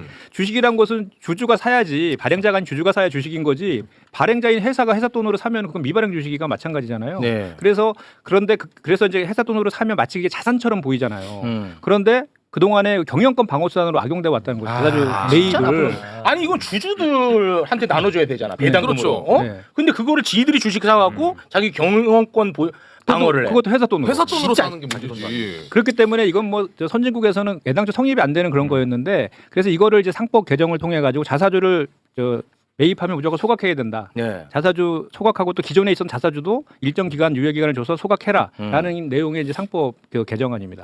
완전히 그냥 죄까지 남게끔 소각하세요. 그러니까 이게 이제 자사주를 매입해서 소각하면 주식 수가 줄어들잖아요. 그럼 주식 가치 그럼 오르지. 당연히 주식 가치가 오르니까 네. 일반 개인 투자 입장에서 상당히 좋은 거죠. 그거는 뭐 어떻게 어디까지 와 있는 거예요 지금? 지금 거의 그 이제 취득 시에 뭐 자사주를 매입하면 소각하는 의무와 이런 건 이제 다 돼 있는데 네. 기존의 자사주를 많이 보유한 회사들이 많아요. 그러니까 저희 나라의 상장 회사 중에 73%가 자사주를 갖고 있어요. 현재. 네, 갖고 있는데 그 중에서 어떤 기업은 막 자사주를 50% 이상 갖고 있는 기업도 있거든요. 와. 근데 그런 데를 이제 어느 정도의 유예 기간을 둬서 이걸 처리하라고 할지. 왜냐하면 한꺼번에 또 물량이 또 쏟아져 나오면 또 그거에 대해서 또 뭐 주가 하락에 또 요인도 될 수 있고 그래서 여러 가지 그런 그 부분 이제 기존 소유주 유예 기간 어느 정도 둘 것이냐 정도만 지금 남아 있다고 보면 됩니다. 유예 기간 문제가 남아 있다는 거군요. 네. 네. 뭐 다른 어떤 허들 같은 건 없습니까? 그걸 하는데 뭐 없습니다. 그래서 일단은 자사주를 취득했을 경우에는 아주 예외적인 경우가 있어요. 그러니까 우리 사주 조합에 좀 나눠준다든지 뭐 스톡 옵션을 준다든지 이렇게 예외적으로 그 자사주를 좀 쓸 수 있는 경우에도 주주총회의 결의를 득하도록. 그렇게 했고 그다음에 이제 자사주를 취득하는 경우에는 그 자사주에 대해서는 어떠한 권리도 있지 않다라는 거를 상법에 명시하려고 합니다. 아까 제가 말씀드린 것처럼 그런 편법적으로 쓸 수 없도록 미발행 주식으로 딱 하는 거죠. 그거 통과되고 그러니까 시행되기 전에 통과만 돼도 주가에 좀 반영이 될 것 같다는 생각이 좀 듭니다. 그렇습니다. 지금도 뭐 약간 그런 게 그 전부터 저희가 준비하고 있다는 걸 알고 계셔서 좀 반영된 측면도 있는데 정부라든지 더불어민주당의 강력한 그 자본시장 선전에 대한 의지를 또 한번 명확히 해주는 차원에서 보면 상당히 큰 호재라고 볼 수 있죠. 네. 거기다가 또 이제 배당소득 분리과세 지금 13일부터 논의하잖아요. 예, 그 25%로 마무리된 거 아니에요? 지난 9일날 고위당정 협의에서 이제 그 정부안이 이제 35%였는데 25%로 내리는 안에 대해서 논의를 했는데 언론에다가는 25%라고 얘기는 하지 마라 그러더라고요. 하지 말래요? 예. 우리도 안 할게요. 왜요? 왜 하지 말라고 하는 거예요? 아니 어쨌든 기재위에서 조세특위에서 논의하는 과정이 남아 있으니까. 이제 포도는 다 나오던데. 보도인데 확정적으로 그렇게는 하진 않았고. 근데 25% 아니고 그 위로 결정되면은 뭐 제가 볼 때 다 박살날 것 같은데요. 그 위로는 되지 않지 않겠습니까? 이래놓고 만약에 뭐 15%까지 낮추면은 대박 나죠. 그럼 근데- 배당 유인책이 더 될 것 같은데 그러면 실제로 25%까지 낮췄을 때 세수가 오히려 증가된다는 이제 그 보고서는 이미 나와 있다고. 그렇습니다. 세수가 오히려 더 했었잖아요. 늘어나. 근데 이제 저희가 그 최고세율을 낮추는 것도 있지만 또 디테일한 게 또 몇 가지 더 있어요. 이게 지금 조특법이라 해서 한시법으로 지금 올라와 있거든요. 한시법은 박근혜 때에도 잠깐 썼는데 한시법은 한시적으로만 이 법을 시행하면 네. 기업에서 배당 안 할 거 아니에요. 또. 그렇지 안 하죠. 그런 또 다시 문제가 돌아갈 또 텐데. 하나가 있고 시행 시기도 지금 내년부터 하면 좋은데 내후년부터 하는 거로 이렇게 지금 올라와 있는 안에는 그렇게 돼 있어서 네. 그런 내용들은 지금 이제 그 조세 소위에 논의할 때 좀 네. 더 촘촘하게 좀 챙겨야 될 부분이 좀 남아 있긴 합니다. 아 이거 한시적으로 가면 안 돼요. 그러니까 저희 나라가 너무 그 자 의원님 네. 지금 우리나라라고 좀 해달라고 아, 네, 난리입니다. 죄송합니다. 네, 우리나라라고 해달라고 난리예요 지금. 네, 우리나라에 네. 들어갑니다. 그 저희가 이제 사실은 배당과 관련해서 너무 인색해요. 우리나라는. 왜냐하면 그 사실 미국 같은 경우는 당연히 이제 분리과세입니다. 배당 소득에 대해서는 분리과세인데 15%거든요. 근데 여기 중국하고 베트남 사회주의 국가잖아요. 네. 분리과세인데 몇 프로인지 아세요? 몇 프로? 10%예요. 와. 근데 그 홍콩은 또 홍콩이나 영국은 몇 프로인지 아세요? 최욱이 아실 것 같은데. 홍콩. 아 우리가 또 홍콩 간다는 말 있잖아요. 그렇죠. 이게 많이 5% 갑니다. 0%입니다. 0%까지. 우리도 좀 홍콩 갑시다. 그럼 그런 나라는 실제로 배당률이 높아요? 배당률 높죠. 아 실제로? 우리보다 훨씬 높죠. 40% 이상 되고 막 그렇습니다. 근데 와. 우리나라는 평균 배당 성향이 27.2%예요. 안 돼. 너무 낮잖아요. 그러니까 아니 저 최고세율 그러니까 OECD 국가 중에서 압도적인 세율인데 49.5%. 이런 나라가 없거든요. 없어. 그러다 보니까 기업들이 배당을 안 하는 거죠. 그렇습니다. 그래서 이번에 그 배당소득 분리과세는 40% 이상 배당했을 때 세율을 이제 그 25%, 35% 이렇게 깎아주겠다는 내용이기 때문에 네. 40% 이상 배당을 되면 27에서 13%가 올라가는 거잖아요. 그러면 네. 개인 투자자들이나 외국인들 같은 경우에도 상당히 이제 혜택을 많이 보게 됩니다. 아 좋습니다. 그 증여세 관련해 가지고 그 기준점을 그 기업 가치 자산 기준을 네. 기업 가치로 좀 기준을 삼아야지 주식 가치 기준으로 삼다 보니까 이게 너무 주가를 누른다라는 비판이 좀 많지 않습니까? 그러니까 지금 주가 누르기 방지법이라 해서 주가 누르기 방지해야 돼. 네, 주가 누르기 방지법이라서 현재는 그 상속세법의 기준이 뭐냐면 4개월 평균 주가로예요. 그거 봐. 근데 지배주주 같은 경우에는 특히 오너 일가들 같은 경우는 자기 주식을 경영권 방어수단으로 갖고 있지 팔지 않거든요. 네. 그러니까 이제 상속세가 그 주가로 하니까 주가를 누르는 거예요. 눌러. 계속 눌러. 꼭 눌러. 이게 싸야 덜 내니까. 그렇지. 어차피 팔지도 않을 거니까. 그러니까 그 피해는 또 개인 투자에 돌아가고 그렇지. 기업 가치는 제대로 평가받지 못하고 이런 악순환이 되풀이 됐는데 그래서 이제 그만 좀 눌러. 발의된 법안은 뭐냐면 PBR이 0.8 이상일 때는 주가로 하는데 그 밑으로 떨어졌을 때는 비상장 기업이 이제 순자산가치 기준으로 상속세를 매기거든요. 네. 그렇게 하겠다라는 겁니다. 그러면은 이제 기업들이 순자산가치로 하면은 주가를 누를 수가 없고 네. 0.8 이상으로 하려는 니즈가 생기잖아요. 그렇죠. 사실은 이제 저도 이제 이 법안 지금 의안가에 지금 그 저기 검토 중인데 그 PBR이 지금 최근에 주가가 많이 올라가면서 약간 올라갔어요. PBR이 거의 0.8 수준에서 1.3 정도까지도 올라갔거든요. 네. 근데 여전히 뭐 선진국의 3.4나 뭐 이런 게 비해서 터무니없이 낮은 터무니없어. PBR이지만 그래서 제가 낸 법안은 그 PBR이 한 1 그리고 주가 그리고 순자산가치 세 가지 중에서 가장 높은 거로 해가지고 상속세를 매기는 그래서 주가를 좀 누르지 못하게 하는 그 법안을 제가 이제 조만간 내려고 하고 PBR 있는데 2로 맞춰주면 저희가 더 지지할 것 같은데요. 또 너무 또 높여놓으면 일단은 유인을 좀 해야 되니까 주식하시나 봐요 주식. 아 주식 제가 그 코로나 때 들어가가지고 좀 존버 상태입니다. 네. 많이 안 좋아요 상황이. 그렇습니다. 상황이 많이 안 좋은데 그 하나가 이재명 정부 들으면서 어마어마하게 지금 회복 단계에 있어서 기분 좋다는 거예요. 제가 그 원내대변인 맡고 있어갖고 우리 이제 기자분들 많이 뵀는데 우리 말진 기자분들한테 제가 ETF 네. 강의를 많이 해요. 주가 지수와 연동되는 ETF. 그 대통령도 함께 예. 하고 있죠. ETF 그래서 ETF에 그 투자해라. 그건 우리 대한민국의 자본시장에 우리나라의 자본시장에 투자하는 거랑 같은 거니까 애국하는 거다 이렇게 얘기하면서 막 하는데 ETF에 투자하십시오. 저는 일단 본전을 좀 회복하고 가겠습니다. 본전 회복하고. 본전 회복하고 가겠습니다. 네. 자, 우리 의원님 이제 가셔야죠. 네네네. 예, 이 정도 선에서 마무리를 좀 하고 있고요. 네. 아무튼 이 상법 개정안 관련해서 좀 최선을 다해주시면 저희가 우리 김현중 의원님을 슈퍼스타로 만드는데 일조하겠습니다. 감사합니다. 네, 가능하겠죠? 충분히 가능합니다. 네. 고맙습니다. 그러면 그때 구독을 독려하도록 하겠습니다. 아직은 좀 이르지 않나 그런 생각이 듭니다. 네. 지금부터 좀 하라고 좀 해주시면 안 되겠습니까? 아 그래요? 네. 그래야 올라갈 거 아니에요. 네, 그럴 순 없죠. 아니 지금 많이 올랐지 않습니까? 60%가 올라갑니다. 아 어마어마하게 올랐어요. 그렇죠. 실제로 네. 어마어마하게 올랐죠. 네. 의원님과는 여기서 인사를 나누도록 하겠습니다. 비정상을 정상으로 다 돌려놔 김현정 의원이었습니다. 대단히 고맙습니다. 예, 고맙습니다. 자, 저희는 또 단출하게 저희끼리 네. 좀 해결해야 될 것들이 좀 있거든요. 아, 네, 그렇죠. 진도를 좀 빨리 빼도록 하겠습니다. 근데 요거 하나만 우리 최욱 씨에게 좀 전달해드려도 됩니까? 네. 김건희 씨와 밀접한 관계로 알려진 이모 씨. 어. 지금 특검에서 지명수배를 내렸어요. 아, 진짜로? 네. 그러면 또 내가 나서야 되는데? 네, 체포영장 지금 하고 지명수배. 아이고 이제 슬슬 준비를. 아니 그럼 이거 이모 씨가 아니겠지 그러면? 근데 아직 보도상으로는 아, 지명수배를 왜 이모 씨로 해? 지명수배 얼굴 다 보여줘야 되는데. 이준수.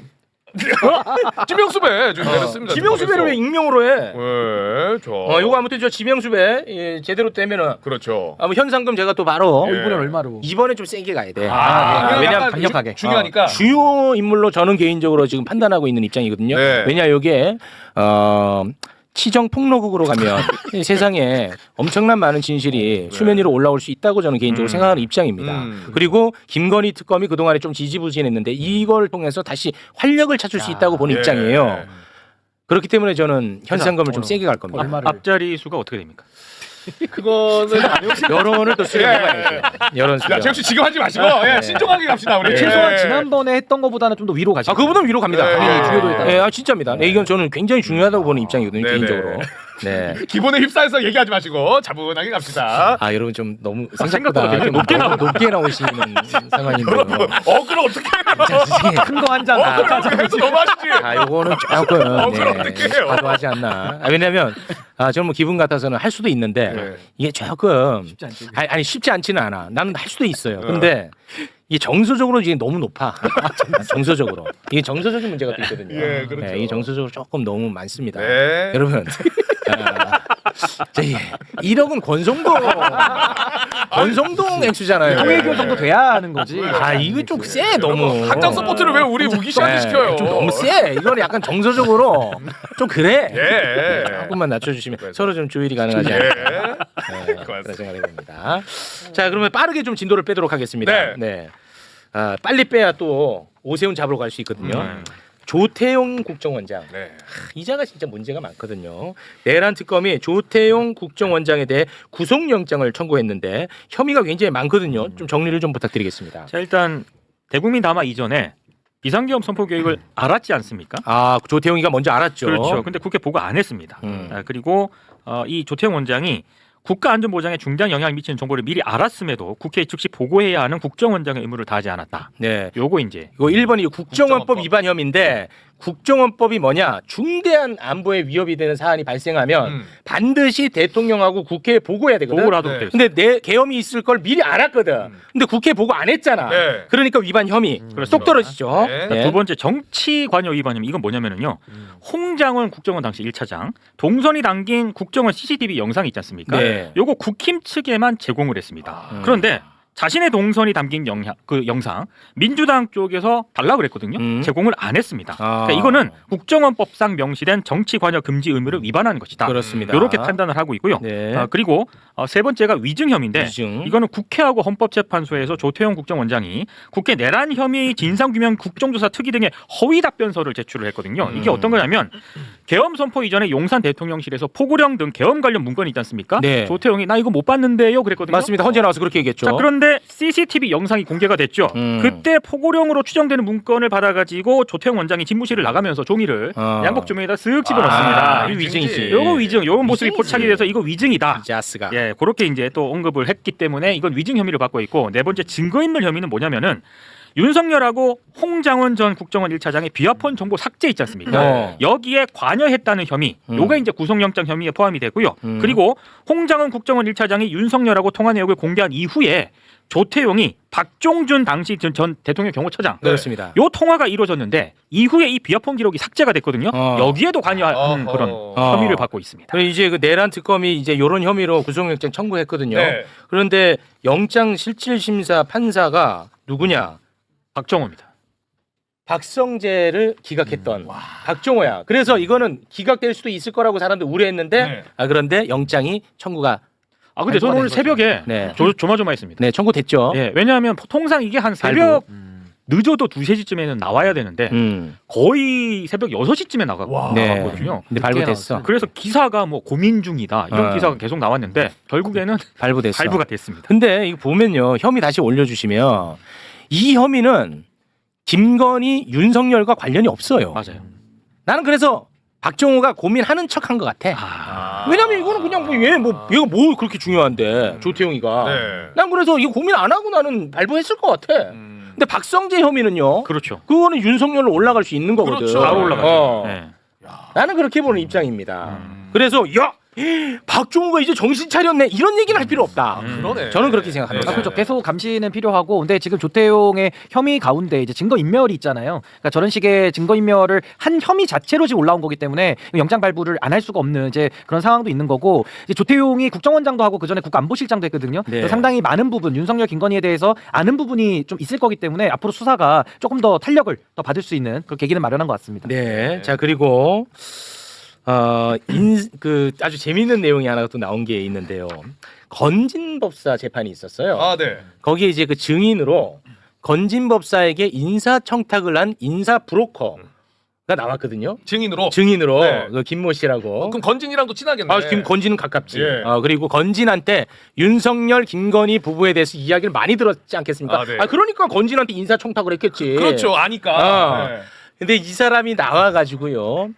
윤석열에 대한 이야기도 많이 했고 김건희에 대한 이야기도 많이 했거든요. 자, 일단 윤석열에 대한 이야기 어떤 것들을 했는지 좀 소개를 부탁드리겠습니다. 너무 많은 얘기를 했는데요. 일단 건진이 대통령 부부 윤석열, 김건희를 얘기하는 거겠죠. 정신적으로 이끌었다. 윤석열이 검사 사표 내려고 이게 대구 이제 좌천당했을 때 검사 사표 내려고 할 때 건진이 만류해서 윤석열이 접은 것이다.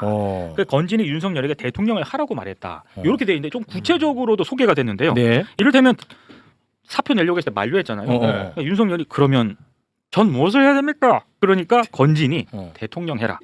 대통령 어떻게 하냐? 그러니까 건진이 황교안 전 총리 어떻게 생각하냐고 물어요. 그러니까 윤석열이 황교안보단 내가 낫죠. 이렇게 얘기를 하니까 건진이 그러니까 대통령 해라. 야 말이 딱딱 떨어지네. 이렇게 얘기를 했다라고도 하고요.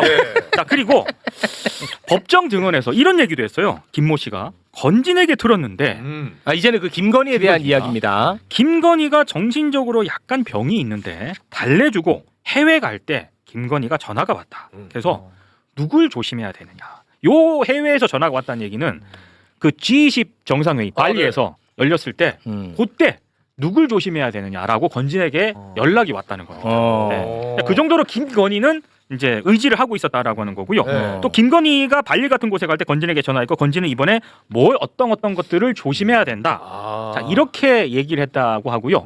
그리고 제가 개인적으로 이 보도에서 가장 재미있게 봤던 포인트는 다른 데 있습니다. 저도 거기만 봤습니다. 거기만 봤지. 거기만 보도하는데 나는 오늘 준비 안 했지. 왜 하는지 알아? 왜요? 그거는 이 브로커 김모 씨 자기 죄를 맞아요. 죄가 없는 것처럼 얘기하기 위해서 만들어냈을 가능성이 높은 말이야. 난 그래서 이걸 딱 안 한 겁니다. 근데 굳이 하신다니까 들어보겠습니다. 네. 왜냐면 자기 이해 충돌이 있는 발언이야. 그렇죠. 하지만 사이드용으로 우리 보시는 분들에게 재미를 주기 위해서 그렇죠. 건진하고 윤석열이 틀어졌는데 그 틀어진 이유에 대해서 김모 씨가 법정에서 증언합니다. 원래 대통령에 당선이 되면 윤석열이 이 김모 씨 일방적인 주장이에요. 윤석열이 건진에게 큰 절을 하겠다라고 얘기를 했대요. 당선되면. 근데 아크로비스타에 이제 당선인 신분일 때 아크로비스타에 초대돼가지고 가요 건진이. 건진이 갔어. 네, 건진이 딱 가서 왜 절 안 하냐 얘기를 하니까 윤석열이 내가 법당에서 한다 그랬지 언제 밖에서 한다 그랬냐 이래가지고 이제 둘이 싸웠다. 그래서 틀어졌다. 이게 김모 씨의 주장입니다. 자 이게 재밌다고 이렇게 깔깔대고 너무 있는데 재밌잖아요. 이게 왜 이런 발언을 했냐. 그래서 대통령이 되고 나서는 건진하고 윤석열하고 갈라서서 내가 이 김모 씨가 인사청탁을 할 수가 없었다. 그렇죠. 그러니까 인사청탁이라는 것은 존재하지 않는다. 이 말을 하려고 했던 건데 이 새끼 그게 뭐가 좋다고 이 새끼. 그러면 막 특감에서 잘 발라내겠죠. 우리 웃을 건 웃고. 이거 완전 물타기 발언이거든 이거. 머리 많이 굴린 거죠. 머리 많이 굴린 거거든. 이거 싹 뺐습니다 저는. 네. 야, 그런 재미는 있잖아요. 재미야 많지. 건진이 절 안 하나? 자 윤석열이 이놈의 이놈 자식 나 대통령 됐는데 이 자식이. 아니 근데 그게 말이 안 된다는 게 그 발리 그 G20 발리 갈 때도 김건희하고 그때도 계속 소통을 하고 있었다는 그러니까 얘기잖아요. 그것도 이제 안 맞아. 안 맞죠, 상충된 이게. 논리가 상충된다니까. 그렇죠. 그것도. 네. 그래서 이거는 나는 지어낸 얘기라고 개인적으로 생각하는 거예요. 하지만 재밌다. 재미는 있어. 근데 모든 언론이 다 여기에 주목하긴 하더라고. 제목이 잘 뽑히니까. 제목이 잘 뽑혀. 자, 최혜병 특검은 내일 저희가 다루고, 이건 내일 다루고, 네. 요거 하나만 좀 하겠습니다. 그 국민의힘, 이 정신 나간 국민의힘. 네. 김기현 부인이 당 대표 만들어준 김건희에게 로저 비비의 이 명품 손가방 전달한 거 나왔잖아요. 그렇죠. 근데 이게 진짜 문제가 굉장히 심각한 게, 자, 당 대표를 만들어 준 것도 일단 문제야. 맞지? 그렇죠. 근데 당 대표를 만들어 준 게 대통령이 아닌 영부인이라는 사실은 이 더 큰 문제야. 예. 그리고 그 대가로 명품을 전달했다는 것도 또 문제야. 예. 그리고 여기에 대한 해명이 또 더 문제였죠. 해명이. 해명 다시 한번 좀 올려줄까요? 네. 변호인단에서는 사회적 의례적 차원의 선물이다. 청탁도 없었다. 김기현은 여당 대표 배우자로서 대통령 부인에게 사회적 예의 차원에서 선물을 한 거였다. 네. 이 문제예요. 그렇죠. 이건 뭐 누가 봐도 문제고 누가 봐도 화가 나야 됩니다. 그런데 이거를 또 옹호하고 나선 국민의힘 국회의원이 있습니다. 요거 옹호가 쉽지 않을 텐데. 쉽지 않을 텐데 말이죠. 예. 그거를 또 해냅니다. 대단한 성일종이. 함께 보시죠. 우리 직원들한테 이 백이 얼마나 가라고 물어봤어요. 돈 100만 원 정도 간다 그러더라고요. 네. 근데 그게 무슨 뇌물일 것이며 그냥 인사를 가야 되니까 아마 사모님께서 그 정도 사셔가지고 가신 것 같은데 돈 100만 원 정도 되는 그냥 보편적인 백인 것 같은데 그걸 해내. 그거를 갖고 갔다고 그게 뇌물로 연결한다고 하는 게 그게 특검이 할 일일까? 저는 그 야당 대표로신 분이잖아요. 저는 그 격에 맞지 않는 일을 지금 망신주기를 하고 있다고 생각이 됩니다. 와, 이거를 해내버립니다. 보편적 백. 와. 아니 이거 진짜 와, 성일종의 이거는 뭐 역대급 진짜 희대의 망언인데. 아니 저 이제 방송 나와서 지금 떠들고 있는 거예요. 방송이야? 방송에서. 녹취도 아니야? 아니 뇌물이라는 게요. 와. 유무형의 모든 이익, 직무 관련성과 대가성만 있으면 다 처벌하는 건데 무슨 금액을 가지고서 뭐 100만 원 이하는 뇌물이 아닌 것처럼 저렇게 이야기하는 것도 아니 그러면은 성일종 방식대로 하면 본인들은 항상 더 큰 액수를 주고받다 보니까 저 액수는 액수로도 안 보인 것 같은데 핵심은 뇌물이라는 거는 액수가 중요한 게 아니라 직무 관련성과 대가성이 있으면 성립하는 범죄입니다. 또 어떻게 범죄를 가지고 저렇게 정당화를 시킵니까? 아까 당대표 만들어준 거 정당법 위반 업무방해 그 뇌물로도 이건 처리가 돼야 되는 거예요. 그러니까 이런 물타기는 너무 심각합니다. 근데 저놈들이 참을 수 없는 분노는 10만 원에는 또 쏟아냅니다. 맞아. 김혜경 여사 10만 원에는 세상에 어떻게 이런 일이 다 있냐고 나라가 어떻게 되려고 하면 손을 부들부들 떨어요. 저런 놈들이. 있을 수가 없는 일이 있을 수. 네. 근데 또 한편으로는 저 망언 속 진실이 또 있을 수 있다고 보는 입장입니다. 당 대표까지 만들어줬는데 100만 원짜리 하나 줬을까 하는 생각도 또 들긴 합니다. 뭔가 플러스 알파가 더 있었을 가능성. 예. 요거 염두에 둬야 됩니다. 저거는 약간 마중물일 가능성이 높죠. 그렇죠. 추가적인 거. 예를 들어서 뭐 땅을 큰 거를 줬는데 그 땅 보러 가실 때 요거 들고 가세요. 안에다 땅 문서까지. 그래서 망언 속 진실이 또 숨어져 있는 건 아닌가 하는 생각도 개인적으로 한번 해봤습니다. 자, 말씀드리는 순간 오세훈 저격수가 자리에 함께 했습니다. 이분은 그냥 뭐 오세훈 잡는데 본인 인생을 걸어버렸습니다. 네. 아니 뉴욕시장 맘다니가 당선됐잖아요. 네. 근데 맘다니 당선됐으니까 오세훈 잡아야겠대. 네, 뭔지 모르겠어요. 이분 대단한 분입니다. 예. 아니, 경제 전문가 아니신가요? 경제 전문가인데 아니 맘다니 당선? 아이 좋아, 오세훈 잡아야지. 이광수 소장님 박수로 맞아요. 네. 예, 안녕하세요. 안녕하세요. 예. 대단하십니다. 그 집념. 그러니까요. 공익적인 마인드입니다. 그렇죠. 그러니까 네. 뉴욕시장의 맘다니가 당선되는 순간 이제 오세훈이 딱 떠오르더라고요. 그 쉽지 않거든요. 왜냐하면 그 오세훈이가 뭐 이민자가 아니에요. 네. 예, 그래서 오늘은 이 맘다니 뉴욕시장 당선자와 그리고 오세훈 시장을 한번 비교하면서 얼마나 오세훈 시장이 나쁜 사람인지 예, 그거를 그러니까 보통 어떤 사실을 판단할 때 객관적으로 그러니까 그 대상만 분석하는 방법이 있고 또 비교하는 방법이 있지 않습니까? 그렇습니다. 특히 이게 비교하는 방법은 더 크게 효과를 낼 수 있기 때문에 그런 측면에서 한번 오늘 오세훈 시장과 뉴욕 당선자인 뉴욕시장 당선자인 조란 맘다니 시장과 한번 비교를 한번 해드리겠습니다. 근데 그 전에 아까 주가 얘기 잠깐 하셨잖아요. 주가 얘기가 해야지. 이제 기업이 갖고 있는 유보금, 돈이 있지 않습니까? 그걸 이제 주주들한테 나눠주는 방법은 크게 말씀하신 것처럼 이제 배당금과 자사주 매입해서 소각하는 방법이 있는데 주가 차원에서 그리고 주식시장 차원에서는 자사주 소각이 훨씬 더 큰 영향을 미쳐요. 왜냐하면 지속적으로 영향을 미치고 그리고 보편적인 영향이니까. 그래서 그렇기 때문에 자사주 매입해서 소각하는 방식이 훨씬 더 유리하고 좋다. 그래요? 네, 그리고 기업들도 배당보다도 자사주 소각에 더 집중할 필요가 있다는 거죠. 그리고 또 하나 뭐냐면 제안드리고 싶은 건 민주당은 5천이 특위의 이름을 바꿔야 됩니다. 네, 얼마 안 남았어요. 아, 코스피 5,000원 지금 얼마 안 남았어. 될 것 같아, 근데. 그렇죠. 그래서 이름을 이제 바꿔라. 어떻게요? 뭐 6천인가 7천인가. 아, 만으로 가셔야지. 만 소박해 보면. 만단특위 좋잖아요. 그리고 조금 더 강력한 방법은 뭐가 있냐면 사내 유보금을 과도하게 갖고 있으면 거기에 바로 과세하는 방법도 있어요. 아, 과세. 그렇죠. 그러니까 돈을 너무 지나치게 많이 갖고 있고 자본금 이상, 뭐 자본금에 예를 들어서 10% 20% 이상의 유보금을 갖고 있으면 거기에 대해서 직접적으로 과세하면 기업들이 고민할 겁니다. 이거를 투자할 건지 혹은 뭐 자사주를 매입할 건지 배당을 증가시킬 건지 그래서 그런 직접적인 방법도 저희가 고려해 볼 필요가 있다는 그런 생각입니다. 알겠습니다. 네. 그 특이 이름은 일만 한다 어때? 일만 한다. 오, 주의적으로. 일만 한다. 우리는 일 열심히 한다. 일만 한다. 좋아요. 다른 거 생각 안 한다. 오, 그리고 좋아요. 일만 한다. 달성한다. 어떻습니까? 일만 한다. 대단히 고맙습니다. 채택 좀 부탁드리겠습니다. 매우 좋아요. 매우 네. 적극적으로 일만 한다. 건의하겠습니다. 일만 한다. 일만 한다. 일만 한다. 역동성도 느껴져. 역동성 있지. 인사로 일만 한다 특히 이러니까 어. 이게 작동하는 느낌도 오, 나고. 네. 좋아요. 좋습니다. 괜찮죠? 천재입니다. 천재. 대단히 고맙습니다. 네. 아, 이러고 저러고 좋아요 안 누르면 뭡니까? 이때 한 번씩 눌러주셔. 좋았다, 좋아요. 아니, 최강희 사태 때문에. 또 왜?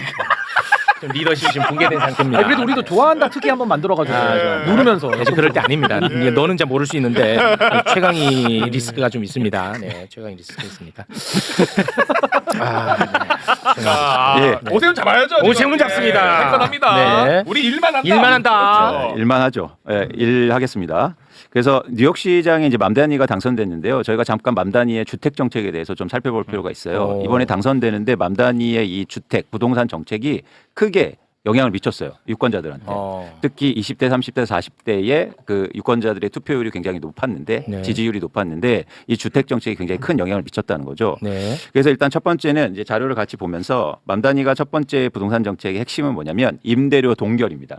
그래서 렌트 프리즈라고 그래서 임대료를 완전 동결시킨다는 거예요. 잃어버렸구나. 예, 그래서 뉴욕에 어떤 주택이 있냐면 임대료 안정화 주택이라고 그래서 일종의 뉴욕시라든지 정부가 임대료를 컨트롤할 수 있는 그런 주택이 한 102만 채 정도 있거든요. 그 102만 채에 대해서 앞으로 임대료 동결하겠다. 이게 전체 임대주택의 41%에 해당합니다. 그래서 이 정책이 굉장히 호응을 많이 받았죠. 왜냐하면 지금 뉴욕에서 가장 큰 문제가 임대료가 폭등하고 있기 때문에 특히 중서민이 굉장히 어렵고 살 수가 없대. 그리고 청년이라든가 어려운 상황이기 때문에 일단 이 정책이 나왔고요. 그런데 여기서 이제 반발이 있을 수 있죠. 왜냐하면 집주인들이 그럼 뭐 권리를 어떻게 행사하는 거 아니냐. 그때 이제 맘다니가 어떤 말을 하냐면 임대인의 이익보다 세입자의 거주권이 훨씬 더 중요하다. 이렇게 멋진 말을 합니다. 예, 그렇죠. 그러니까 뭐냐면 정치가 존재하는 이유에 대해서 근본적으로 묻고 있는 거예요. 그러니까 예를 들어서 부자를 위해서 정치가 존재하는 게 아니죠. 네. 사회적으로 상대적으로 예를 들어서 주택만 보면 무주택자나 아니면 임차인들을 위해서 좀 더 정책적인 배려가 이루어져야 된다는 그런 정책이고요. 네. 그런 측면에서 이런 임대료 동결을 하는 첫 번째 정책입니다. 두 번째는요. 같이 자료를 보시면 공공주택을 확대하겠다는 거예요. 그래서 예, 향후 10년간 임대료 아까처럼 안정화된 주택을 새로 20만 채 공급을 하겠다. 이런 겁니다. 그래서 예를 들어서 뉴욕도 재건축을 합니다. 재건축을 하면 민간이 갖고 있는 재건축 아파트를 쉽게 말해서 주택을 없애서 이제 새 아파트를 만드는데 새 주택을 만드는데 거기에 공공주택을 공급하게 하겠다는 거예요. 인센티브를 줘서 쉽게 말해서 용적률을 거기도 똑같이 올려주면 올려주는 만큼 공공주택 내놔라 이거죠. 네. 그래서 그런 방식을 통해서 뉴욕에 약 20만 채의 주택 공급, 즉 어포더블이라고 해서 살 수 있는 혹은 거주할 수 있는 그런 주택의 공급을 늘리겠다는 두 번째 정책입니다. 네. 세 번째는 그러면 그런 주택 만드는데 돈이 어딨냐? 돈. 그렇죠. 그래서 부동산 과세를 강화하겠다. 오. 네. 그래서 정확하게 이렇게 얘기해요. 아니 지금 정책이 선거 전에 나왔던 거예요? 후에 나오는 거예요? 선거 전에 정책. 야, 이거 아니 과세 얘기하면 선거 떨어진다며. 그러니까요. 그러니까 이게 핵심이에요. 이때도 말씀드리겠지만 어쨌든 뉴욕에서 훨씬 더 우리나라보다 부자가 많을 거 아닙니까? 그럼에도 불구하고 이렇게 얘기합니다. 부유하고 백인 비율이 높은 지역에 주택 과세 부담을 높이고 상대적으로 외곽에 저소득층의 과세 부담을 줄이겠다. 그다음에 증세를 통해서 공공주택 건설하는 데 쓰겠다. 이렇게 합니다. 부자들은 막 진짜 절레절레할. 이거는 진짜 싫긴 싫지. 예. 그런데 이런 정책이 굉장히 호응을 받고 결국엔 시장으로 당선됐다는 거예요. 그러니까 큰 흐름은 뭐냐면 부유층의 과세를 강화하고 거기에 더해서 서민의 주거권을 강화하는 정책을 같이 만들었다는 겁니다. 근데 지금 이게 그러니까 한번 보시죠. 어떤 걸 보시냐면 4번 한번 보여주세요. 뉴욕에서 실제로 이 재산세를 현재 어느 정도 내고 있냐면 이게 시장 가치가 1,500만 달러인 실제로 이게 노티스예요. 그러니까 비리라고 해서 세금 내야 됩니다. 네. 이게 나온 거예요. 시장 가치가 1,500만 달러인 주택이 있어요. 우리 돈으로 한 200억 정도 되죠. 200억짜리 집. 거기에 재산세가 11억이 나와요. 그래서 세율이 5.6% 정도 됩니다. 그런데 여기서 더 올리겠다는 거예요. 예. 그럼 얼마나 뭐라고 하겠어요. 근데 이거를 강화해서 어쨌든 그걸 통해서 쉽게 말해서 공공주택을 짓는 데 활용하겠다. 이렇게 뚜렷하게 목적을 얘기하는 거죠. 우리는 어떤데 세율이? 근데 우리나라 한번 보실래요? 강남의 주택들이 최근에 뭐 10억 원, 20억 원 계속 상승하고 있는데 우리나라 보유세는 0.2%, 0.3% 만이네 이거밖에 안 됩니다. 0.28? 차이가 엄청 크네. 그렇죠. 그러니까 우리나라는 50억 원짜리 아파트를 갖고 있는데요. 보유세를 1,300만 원 정도밖에 내지 않아요. 그러니까 매달 100만 원 정도밖에 내지 않는다고요. 근데 조금만 올려도 막 난리 치잖아요. 증세라고. 차이가 엄청 크네. 그렇죠. 그런 차원에서 이렇게 높게 재산세를 내는데도 불구하고 거기다 또 재산세를 더 올리겠다는 정책이 호응받고 있는 게 굉장히 의미가 있다는 거예요. 신기하네. 그래서 뉴욕의 시장인 조란 맘다니의 부동산 정책을 다시 한번 정리해드리면 이제 6번 보여드리면 임대료 동결 그리고 공공주택 확대 부동산 과세 강화로 요약할 수 있습니다. 자 이런 상황이고 사실 저는 이게 글로벌 트렌드라고 봐요. 정치와 부동산 정책의 방향성이에요. 네. 근데 지금 서울시는 어떻게 가고 있느냐, 오세훈 시장은 어떤 상황이냐, 그 현황 파악을 좀 해드리겠습니다. 이거를 이제 비교하면서 한번 볼게요. 비교합니다. 오세훈 시장도 쉽게 말해서 공공주택을 공급하겠다는 공약을 엄청나게 발표를 많이 했어요. 그 중에서 핵심은 장기 전세 주택이라는 쉬프트 주택이에요. 이건 어떤 주택이냐면 한 10년간 쉽게 말해서 그 임대료 상승을 물가 상승률 이내로 고정한다는 겁니다. 좋은 정책이죠. 그렇죠? 그런데 이거를 이게 선거 때 얼마를 그러니까 공약으로 했냐면 26년까지 7만 원을 공급하겠다. 이렇게 해서 엄청나게 홍보를 했어요. 네. 근데 지금 수준은 얼마냐면 4,500밖에 되지 않아요. 7만 원 공급 목표였는데 4천? 네. 아무것도 안 했어요. 뭐 쉽게 말해서 서민과 중산층과 무주택자를 위해서 장기 전세주택 공급 7만 원 하겠습니다라고 얘기해놓고 약속 하나도 안 지켰다고요. 그리고 또 하나 엄청나게 홍보하는 게 있습니다. 뭐예요? 오세훈 시장이 신혼부부 미리네 집이라고 그래서 네. 이렇게 맨날 쫓아다니면서 사진 찍고 하는 집이 있어요. 네. 매년 4,000호 공급 목표인데 올해요. 아 이게 뭔데? 미리네 집이. 신혼부부한테 싸게 주택을 공급하는 거예요. 아 싸게 신혼부부. 그렇죠. 신혼부부가 그럼 몇 년이네 뭐 이렇게 가격을 감당해낼 수 없으니까. 그렇지. 그래서 맨날 가서 이렇게 사진 찍어요. 네. 그런데 실제로 공급되는 게 1,000호도 안 됩니다. 매년. 아 매년 4,000호를 목표로 했는데 1,000호가 안 돼. 네. 그리고 4,000호도 다 채워도 그게 엄청 작잖아요. 그렇긴 하죠. 그러니까 이런 거를 엄청 홍보를 많이 하고 결국엔 그 실제적으로 하는 양이라든지 실행도 전혀 못 하고 있다라는 거죠. 근데 서울시장 오세훈 시장의 가장 핵심적인 부동산 정책은 뭐냐면 이겁니다. 최근에 발표된 재건축을 통해 한강 벨트에 6년간 총 19만 8천 호의 아파트를 공급하겠다. 그래서 결국에는 사람들이 선호하는 지역의 아파트 공급을 많이 해서 집값을 안정시키겠다는 거예요. 그렇죠. 언뜻 보면 일리 있어 보이죠. 일리 있어 보여요. 네. 그래 좋은 곳에 아파트 막 지으면 시장이 안정되고 있고 무주택자나 서민도 살 수 있는 거 아니야? 공급 늘어나니까. 그렇죠. 근데 이거는요 엄청나게 위험한 정책입니다. 왜죠? 첫 번째는요 13번을 한번 보여주세요. 자 이걸 만들려면 재건축을 해야 되는데요. 이 아파트를 19만 8천 호 착공하려면 16만 호를 없애야 돼요. 그러면 어떻게 되냐면 매년 평균적으로 2만 6,800호 정도가 아파트가 없어져요. 그럼 어떻게 되겠습니까? 임대료가 폭등하겠죠. 그럼 서민들은 이게 굉장히 심각해요, 여러분. 꼭 아실 필요가 있어요. 이제 어떤 상황이 올 거냐면 실제로 오세훈 시장이 계속하고 이거를 실행에 옮기잖아요. 그러면 서울 시내의 전월세 가격은 폭등할 겁니다. 이런 적이 없어요. 최대로 많이 한 게 2017년도에 15,000호 정도의 아파트가 없어진 건데 이렇게 27,000호 정도의 아파트가 매년 없어진다? 상상이 가십니까? 이걸 하겠다는 거예요, 지금. 아파트를 짓겠다는 게 아니고 어쨌든 먼저 없애야 되잖아요. 그건 맞죠.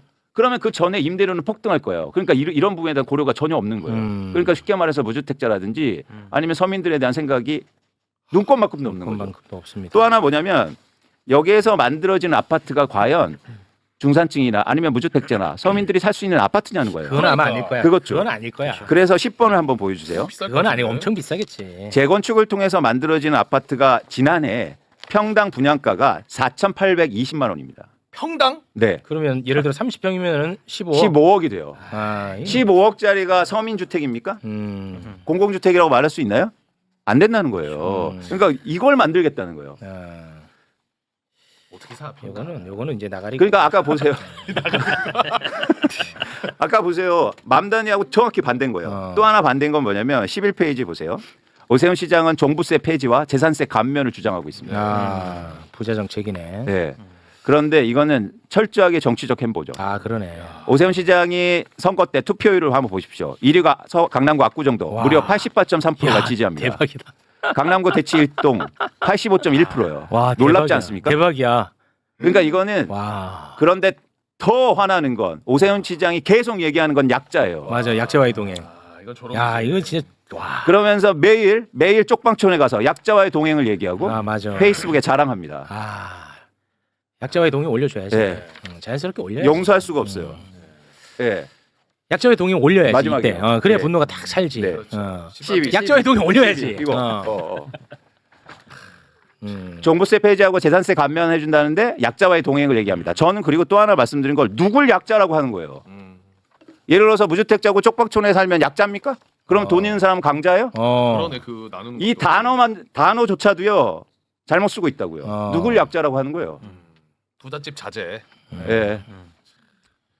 그래서 굉장히 심각하다. 이게 다시 한번 말씀드리면 오세훈 시장이 계속되면 서울시의 집값은 폭등할 거고 폭등하는데 가격은 오르는데 세금은 더 줄어들 거고 네. 그리고 무주택자는 서울을 쫓겨날 거예요. 그런데 이런 상황 속에서 굉장히 심각하다. 그런데 더 안타까운 건 뭐냐면 저는 맘다니한테 우리가 좀 배울 필요가 있다는 거예요. 그런 정책을. 예를 들어서 서민과 중산층과 무주택자를 위한 정책들이 안 나와주고 있다는 거예요. 민주당도. 그래서 민주당도 여기에서 얘기하면서 유력한 서울시장 후보들이 어떤 얘기를 하냐면 재건축 규제 완화해야죠. 이러고 있단 말이에요. 맞습니다. 그리고 누가 지금 종부세 아니면 보유세 강화 얘기를 누가 하고 있습니까? 그리고 예를 들어서 아까처럼 임대료 얘기 쏙 아무도 얘기하지 않아요. 네. 근데 과연 우리나라 정치인들은 이런 무주택자나 서민들을 위한 정책이 아무것도 없다고요. 그런데 너무나 간절히 원하고 있다는 겁니다. 네. 지금 서울시가요. 뉴욕만큼 그만큼 임대료도 올라가고 집값도 올라갔단 말이에요. 그러면 거기에 상응하는 정책이 있어야 될 거 아닙니까? 근데 아무도 얘기하지 않고 있다는 거예요. 네. 네. 제가 그 부동산 정책과 관련해 가지고 제 주변에서 이제 들은 얘기인데 막 엄청나게 이재명 정부를 비판하더라고요. 뭐냐면 본인이 어디에 지금 살고 있어. 네. 그런데 이제 서울입니다.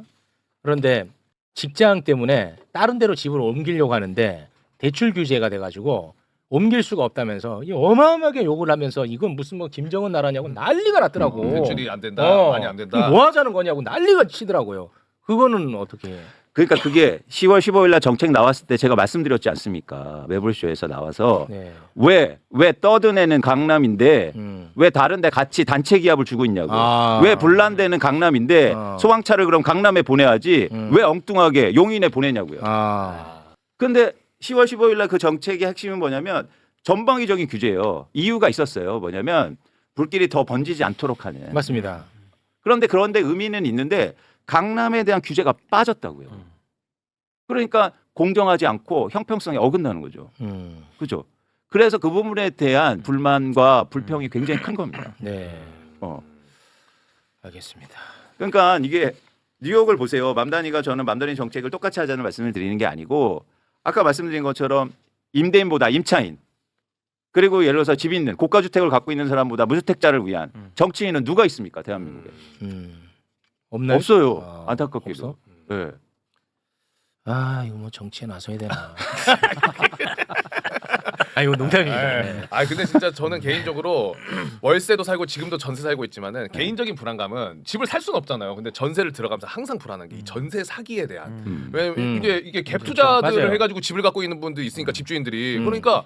그 과정이 한번 전세 계약하면은 진이 다 빠져요. 맞아요. 불안해하고 예. 이거 어떻게 사기 아니겠지. 예. 근데 한 번 그러니까 예를 들어서 전세 계약을 6만 번 했어. 그러다가 한 번 삐끗해. 네. 그럼 인생 날아가는 거예요. 맞아요. 한 번 내가 그리고 뭐 잘 살아보겠다고 투자한 것도 아니야. 그렇죠. 그렇잖아. 그런데 그냥 끝이에요. 네. 한 번 잘못하면. 그렇죠. 그래서 사실은 이 집이라는 건 인생에서 굉장히 중요한 문제 아닙니까? 그렇기 때문에 지금 뉴욕의 많은 시민들도 사실은요 이번에 되게 흥미로운 게 뭐냐면 중산층 이상도 맘다니 지지율이 굉장히 높았어요. 집을 갖고 있는 사람들도. 왜 그러면 그런 정책에 지지해 줬냐면 나는 좀 힘들 수 있어도 나는 임대료를 못 올린다고 생각해도 미래를 위해서 선택한 거거든요. 계속 부동산 가격이 오르면 어떻게 살아납니까? 네. 젊은 청년들이나 그렇죠. 그런 차원에서는 지금 우리가 이제 당장 뭐 지방선거도 있고 어쨌든 정치적으로 이런 정책들이 이제 만들어져야 되는데 좀 방향성을 잘 고민하고. 혹시 그 오해할까봐 그런데 우리 그 이광수 대표는 재개발 재건축 반대론자가 아니고요. 재개발 재건축 해야 된다는 입장인데 그 할 때 지역별로 해야 된다는 거예요. 예, 이거를 그냥 재개발 재건축 허용을 하면 무조건 시행사는 돈 많이 버는데 할 거 아니냐. 그렇죠. 그럼 강남에만 한다는 거야. 재개발을. 그래서 그렇게 하면은 계속 이 무한 반복이라는 얘기를 하는 겁니다. 그래서 이거를 지역별로 딱딱 짚어서 핀셋으로 해 나가야 된다. 그러니까 예를 들어서 더 노후화되고 사업성이 안 되는 지역에 인센티브를 더 많이 줘야 돼요. 근데 지금 서울시의 방식은 뭐냐면 다 똑같이 한대요. 그러면 좋은 데만 되는 거예요. 그렇지, 돈 되는 데. 그리고 돈 안 되는 데는 더 오래 안 될 거예요. 안 되지. 이게 되게 위험한 거기 때문에 사실은 정책적인 배려라든지 정책의 집중이 수익성이 안 되는 데에 집중해야 되는 거 맞는 거 아닙니까? 그리고 잘 되는 데는 알아서 하면 돼요. 알아서 가면 잘 돼. 네, 그렇죠. 알아서. 그렇죠. 네. 왜냐면 그 뭐랄까 정책을 쓸 수 있는 게 뭐냐면 다 하지 못하잖아요. 그래서 선택과 집중을 해야 되지 않습니까? 네. 그러면 그 선택과 집중을 예를 들면 수익성이 안 되는 아니면 더 노후하고 낙후된 그죠? 그리고 내가 분담금을 낼 수 없는 그런 지역에 더 집중해야 된다는 거죠. 아니, 그러니까 저도 이광수 소장님 말씀에 전적으로 동의하고 결국에는 우리가 수십 년 전에 강남 개발할 때도 강남에다가 뭐 법원도 놓고 맞아요. 이런 식의 국가적인 자원들을 배치하면서 사실상 뭐 계획적인 도시로 이렇게까지 발전돼 온 거 아닙니까? 그래서 특혜 받은 거죠. 그러니까요. 그리고 예. 그 특혜를 지금은 이런 초양극화 상태에서는 이제는 강남에서 다른 지역으로 또 가야 되는 거예요, 사실은. 네. 그러니까 저는 뭐 아주 외로운 외침입니다만은 전 대법원 그리고 헌법재판소 저는 대한민국의 정중앙이 충북으로 좀 옮겼으면 좋겠다. 그러니까 제2의 제3의 강남을 더 대법원은 괜찮습니다. 만들어야 되잖아요. 네. 그리고 또 그때도 뭐 방도 크게 달라고 하니까 그렇습니다. 크게 줄 수 있고. 그러니까 네. 이런 식의 정말 국가적 차원에서 이제는 고민이 정말 필요하다. 진짜. 네, 맘단이만 고민할 게 맞아. 아니라 나도 우리도 고민해야 돼. 그러니까 나는 이런 거 모르고 있다가 한번 이제 매부쇼에서 배우고 강남에 한번 갈 일이 있어서 봤는데 이게 진짜 국가기관이 너무 많은 거야. 강남에? 진짜 그렇죠, 많더라고. 그렇죠. 막 그 그래요? 도서관도 그 국가 도서관이 거기에 맞아요. 있고 아니, 엄청 많더라고. 근데 그렇게 진짜. 해서 발전한 거예요. 그러니까. 사실은. 예. 근데 그걸 좀 잊어버린 거죠. 그걸 알고 보니까 많이 다 그렇더라고. 보니까. 저 강남 잘 안 가니까. 그래서 그 강남이 특혜를 받은 거거든. 압구정은 늪지였어요. 그 과거에. 늪지를 그렇게 개발해서 예를 들어서 세금을 넣어서 개발시켜 놓은 거거든요. 옛날에 잠실도 뽕밭이었잖아요. 그렇죠. 거기가. 다 밭이었는데. 네. 네, 뽕나무. 과거에. 혹시 뭐 충청도에 뭐 출마하냐는 의견들이 많이 그런 건 없는데. 아니, 왜냐면 사법 서비스 차원에서 전국도의 중간에 있을 때 명분도 쓰고 이 서울에 지금 집중되어 있는 이 사법 카르텔 네. 물리적으로 좀 떼놓을 필요도 분명히 있어요. 그러니까요. 그리고 부동산에도 영향을 좀 주고요. 그리고 제가 공개된 휴대전화가 하나가 있는데 거기에서 굉장히 격앙된 목소리로 저에게 문자를 보낸 분이 있었습니다. 이광수만 보면 정말 치가 떨린다. 왜 그러죠? 저 주식쟁이가 지 돈 벌려고 부동산에 들어가 있는 자산을 결국 주식으로 끌어당기려고 지 이해관계 때문에 저렇게 하는 건데 언제까지 그걸 들어줘야 되느냐. 난 정말 치가 떨린다라는 메시지를 제가 많이 받았습니다. 아니 그거는 지금 이재명 정부가 하고자 하는 얘기인데요. 네. 그러면 이재명 정부에도 이재명 대통령한테도 치를 떨겠네요. 너한테만 떤다. 그러니까 되게 재미난 게 있어요. 제가 재미난 거 하나 알려드릴게요. 왜냐하면 제가 이제 주식 투자하자, 뭐 주식 시장 좋아질 거다 이런 얘기를 하면요, 어떤 얘기를 하냐면 이렇게 진보 진영에서도 저를 욕을 많이 해요. 많이 해. 야 불로소득 아니야? 뭘 네가 책임질 거야? 근데요 이재명 대통령한테는 아무 말 안 해. 아니 그 자꾸 책임 전가하지 마시고 본인 얘기만 하세요. 아니 책임 전가가 아니고 아니 물론 아니 왜 사람들이 위치에 따라서 제가 그렇게 만만해 보이나? 만만해 보이나 봐. 아 좋아요. 좋아. 그렇게 접근하지 마시고 그냥 단만 하세요. 단만. 아 절대 그렇지 않습니다. 아, 그건 아닙니까? 절대 그렇지 않고요. 그러니까 내 이해관계에 따라서 하는 이야기는 아니라는 겁니까? 아니죠. 어떻게 제 이해관계가 들어갈 수 있겠습니까? 아니 그리고 저도 이해관계가 아닌 게 저도 법조인이잖아요. 네. 제가 대법원이랑 혼자 옮기는 걸 그럼 왜 찬성하겠습니까? 나라를 위해서 좀 불편해도 옮기자 이거예요. 국도를 우리 헌법에도요. 국토를 균형적으로 발전시키라고 써 있습니다. 법대로 좀 하자는 거예요. 네. 헌법에도. 근데요. 땅 없습니까? 없어요 저 정부에. 전 땅 가진 게 없습니다. 확실하죠. 전혀 없습니다. 전수조사 환영합니다. 그 의뢰인들 다 충북 사람들 아니죠? 전혀 없어요. 전혀 네, 없어요. 아니죠. 아니 근데 이거는 좀 바로잡을 필요가 있어요. 개인적 욕망은 나쁜 게 아닙니다. 그렇죠. 근데 개인적 욕망과 개인적 이익이 공익과 부합하면 가장 좋은 거예요. 그거를 막 긋고 막 손살에 치지 마세요. 그렇죠. 그리고 네. 그러니까 저는 그러니까 어떤 일이냐면 저는 이런 사실들을 여러분들한테 전달하는 거예요. 의도가 있지 않고. 네. 그래서 전달하는 거고 분석하는 사람이고 뭐 그리고 제가 어떤 의도가 절대 있지는 않다. 제가 이렇게 얘기하면 그러니까 많이 말씀하세요. 그런 말씀도 많이 하시는데 사실 제가 뭐 주식 사자고 그래서 주가가 오르는 게 아니잖아요. 제가 뭐 네. 영향력이 있는 사람도 영향력 아니고. 아예 없죠. 네, 없죠. 네. 매불쇼를 지방으로 옮기라는데 아니, 매불쇼가 이 지역의 상권을 오히려 죽이고 있습니다. 여기 앞에 매일 시위하고 그러는데 여러분 이거는 좀 우리가 지방 가면 집안 죽이기예요. 왜 그래 진짜. 여기 집값 땅값 떨어진다고 난립니다 매불쇼 때문에. 예. 이쪽 땅값 안정하면 매불쇼가. 예.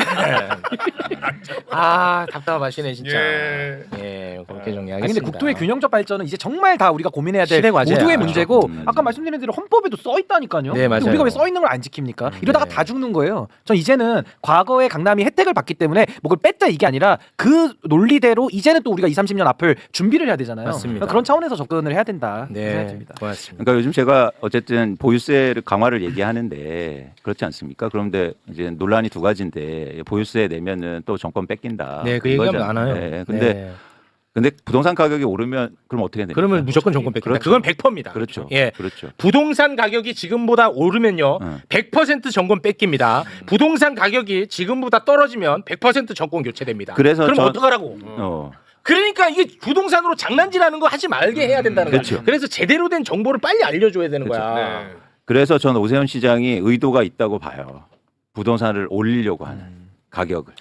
전략으로. 정권을 예. 찾아오죠. 정치적 전략. 모든 정책들이 가격을 올리는 정책이에요. 그러면 언론이 누구를 때리냐? 정부를 그렇죠. 때립니다. 그렇죠. 100%입니다. 지금 100%야. 지금 국힘과 예를 들어서 오세훈 시장이 유일하게 공격하는 포인트가 뭡니까? 부동산밖에 없어요.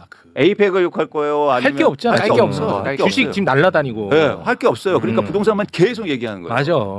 그런데 여기에서 과연 이런 상황을 어떻게 쉽게 말해서 문제를 해결할 거냐? 저는 맘다니처럼 과감한 개혁 조치가 필요하다는 거예요. 과감해야 돼. 그러니까 겁내지 말고. 오세훈 시장이 재건축 완화해준다, 세금 깎아줄게요 하는데 그러면 저도 하겠습니다, 세금 더 깎아주겠습니다. 이게 쉽게 말해서 그러니까 싸움이라고 보면 이게 아니잖아요. 우리가 지향하는 바도 방향성이 아니고요. 그렇죠. 방향성이 다- 그래서 저는 맘다니의 정책을 꼭 말씀드리고 싶었어요. 네. 이거를 일종의 그렇게 똑같이는 못하겠지만 그런 방향성으로 가야 된다. 네. 그러니까 그 실체가 없는 두려움이거든요.